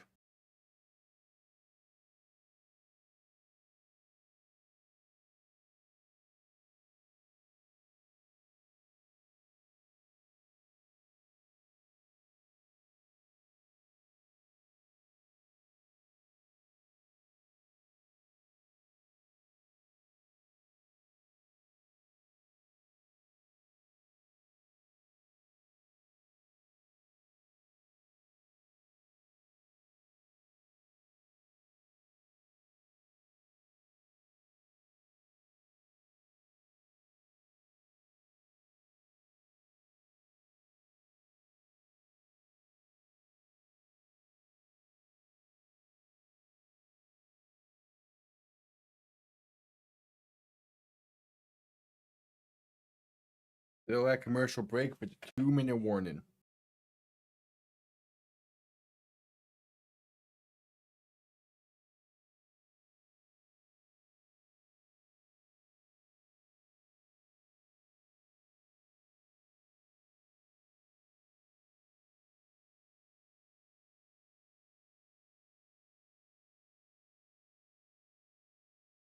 Just coming back from the commercial break, 2 minutes to play in this one. All the Steelers need is 1 first down, and they can let this clock run the rest of the way. Even if they don't get it, it's a 10-point lead. Colts won't get the ball back until about 1:20 to play in the game. It's going to be a miracle needed. The Steelers' upcoming schedule, not the easiest. At the Chargers next week, then it's Cincy, Chicago, Buffalo, and Baltimore. That's a tough stretch for Pittsburgh. This is a nice win for them to get, whereas they're about to enter that tough stretch. Rodgers looks to throw in 3rd and 11. Pressure coming, and he is sacked. Back near the 33. And they can let this clock run till about, actually, more so like 1:15. So the Colts won't get the ball back till 1 minute to play in the game.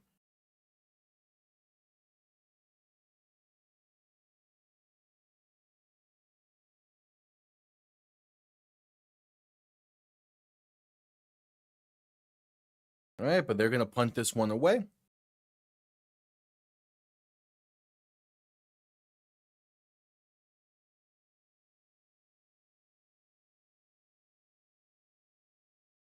And the Steelers will call timeout. As the Lions just put it within 3 against Minnesota with under 2 minutes to play. How many timeouts do the Lions have? That game's gonna have an interesting finish to it. They still have all 3.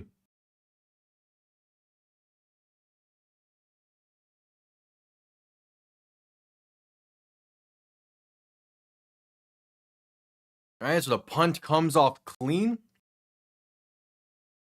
Going to be fair caught and let bounce. And this will be downed at the 12. Rough. All right, 1 minute to play in the game. How do the Colts want to handle this? There is a penalty marker down.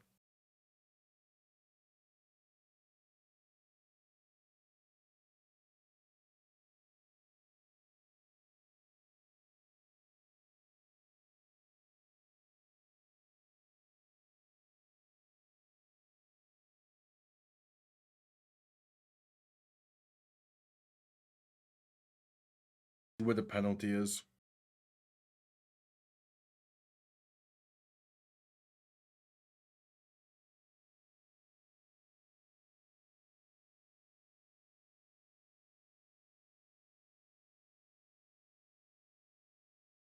Is it offsides, which will be declined?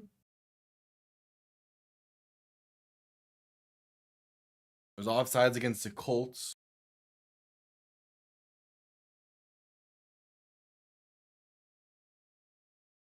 So with 1 minute to play, how did the Colts handle this?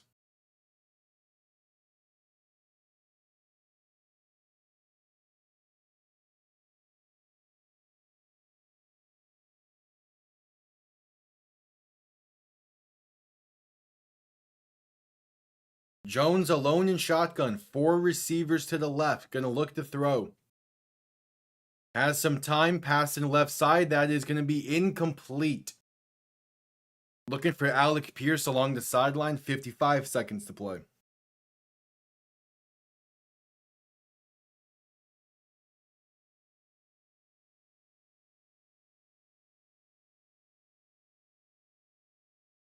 Jonathan Taylor is firmly on the sideline.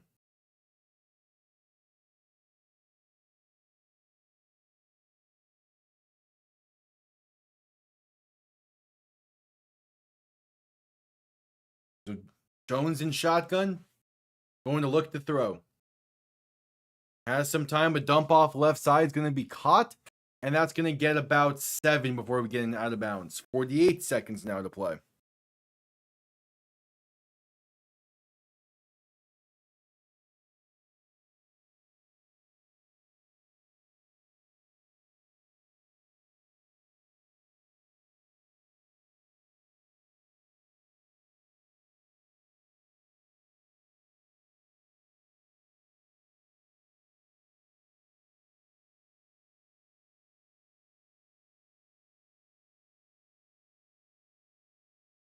Jones in shotgun, back to his left, looking to throw in 3rd and 2. Has some time, dump off left side, going to be caught for a first down. That's Josh Downs, a gain of about 4. It's impressive what the Vikings have done today against Detroit. I'll need to dive into it. I need to look into it a bit more for power rankings on Tuesday. But I have to give them credit, man. They're playing well. Like they handled that game smoothly. One of the bigger things was a blocked field goal. Kept that game has kept that game at a 3-point that kept the Vikings up by 3. Jones looking to throw in 1st and 10. Has some time, a pass left side going to be caught as Alec Pierce has room to midfield. Going to go hurry up here. 30 seconds remain. Jones under center. They're going to spike this ball.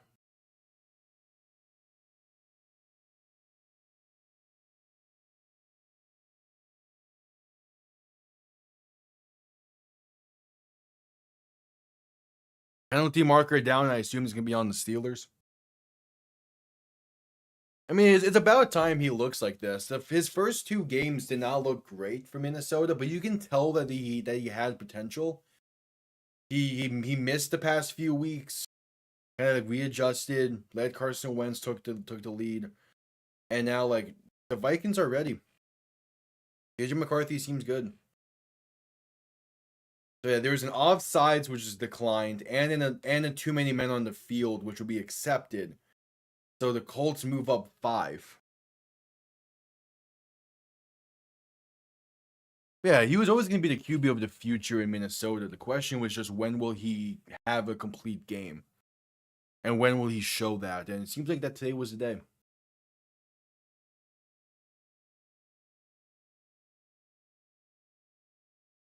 All right, this game is lasting way too long. I'm supposed to go live in like 10 minutes for Chiefs and Colts.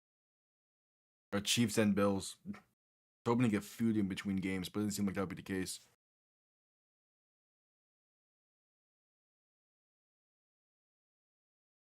All right, Jones in shotgun, back to his left, 2 receivers to each side. Going to look to throw. Pass over the middle is caught for a gain of gain of 10 up to the 35. They're going hurry up. And they're going to spike it again because, of course. Let me get this other stream scheduled at least. They're going to send out the field goal unit as they're going to need an onside kick either way.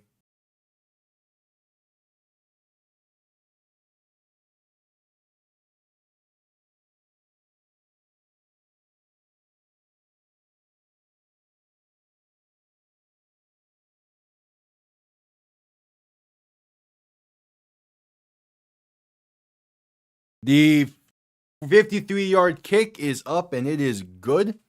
9 seconds to play. They need the onside kick to keep their hopes alive.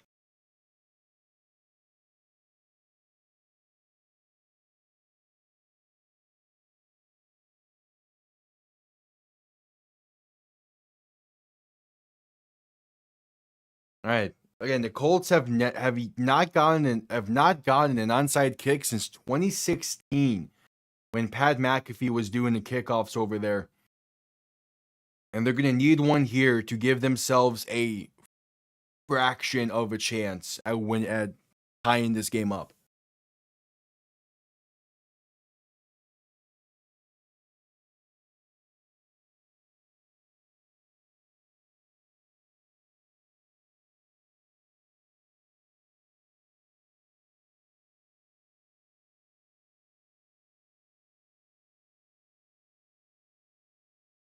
Yeah, Jacksonville definitely does have a chance now, but I think they still need to play each other twice. So I think that those can decide it. All right, here's the onside kick, and it's a high one that DK Metcalf comes down with. The Steelers just need to knee it down once.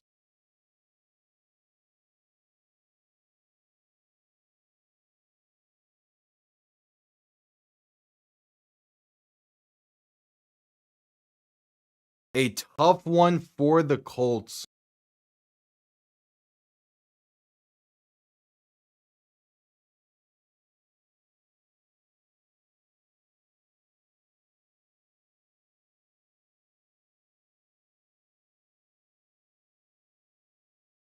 A tough one all around for the Colts. There's the final kneel down.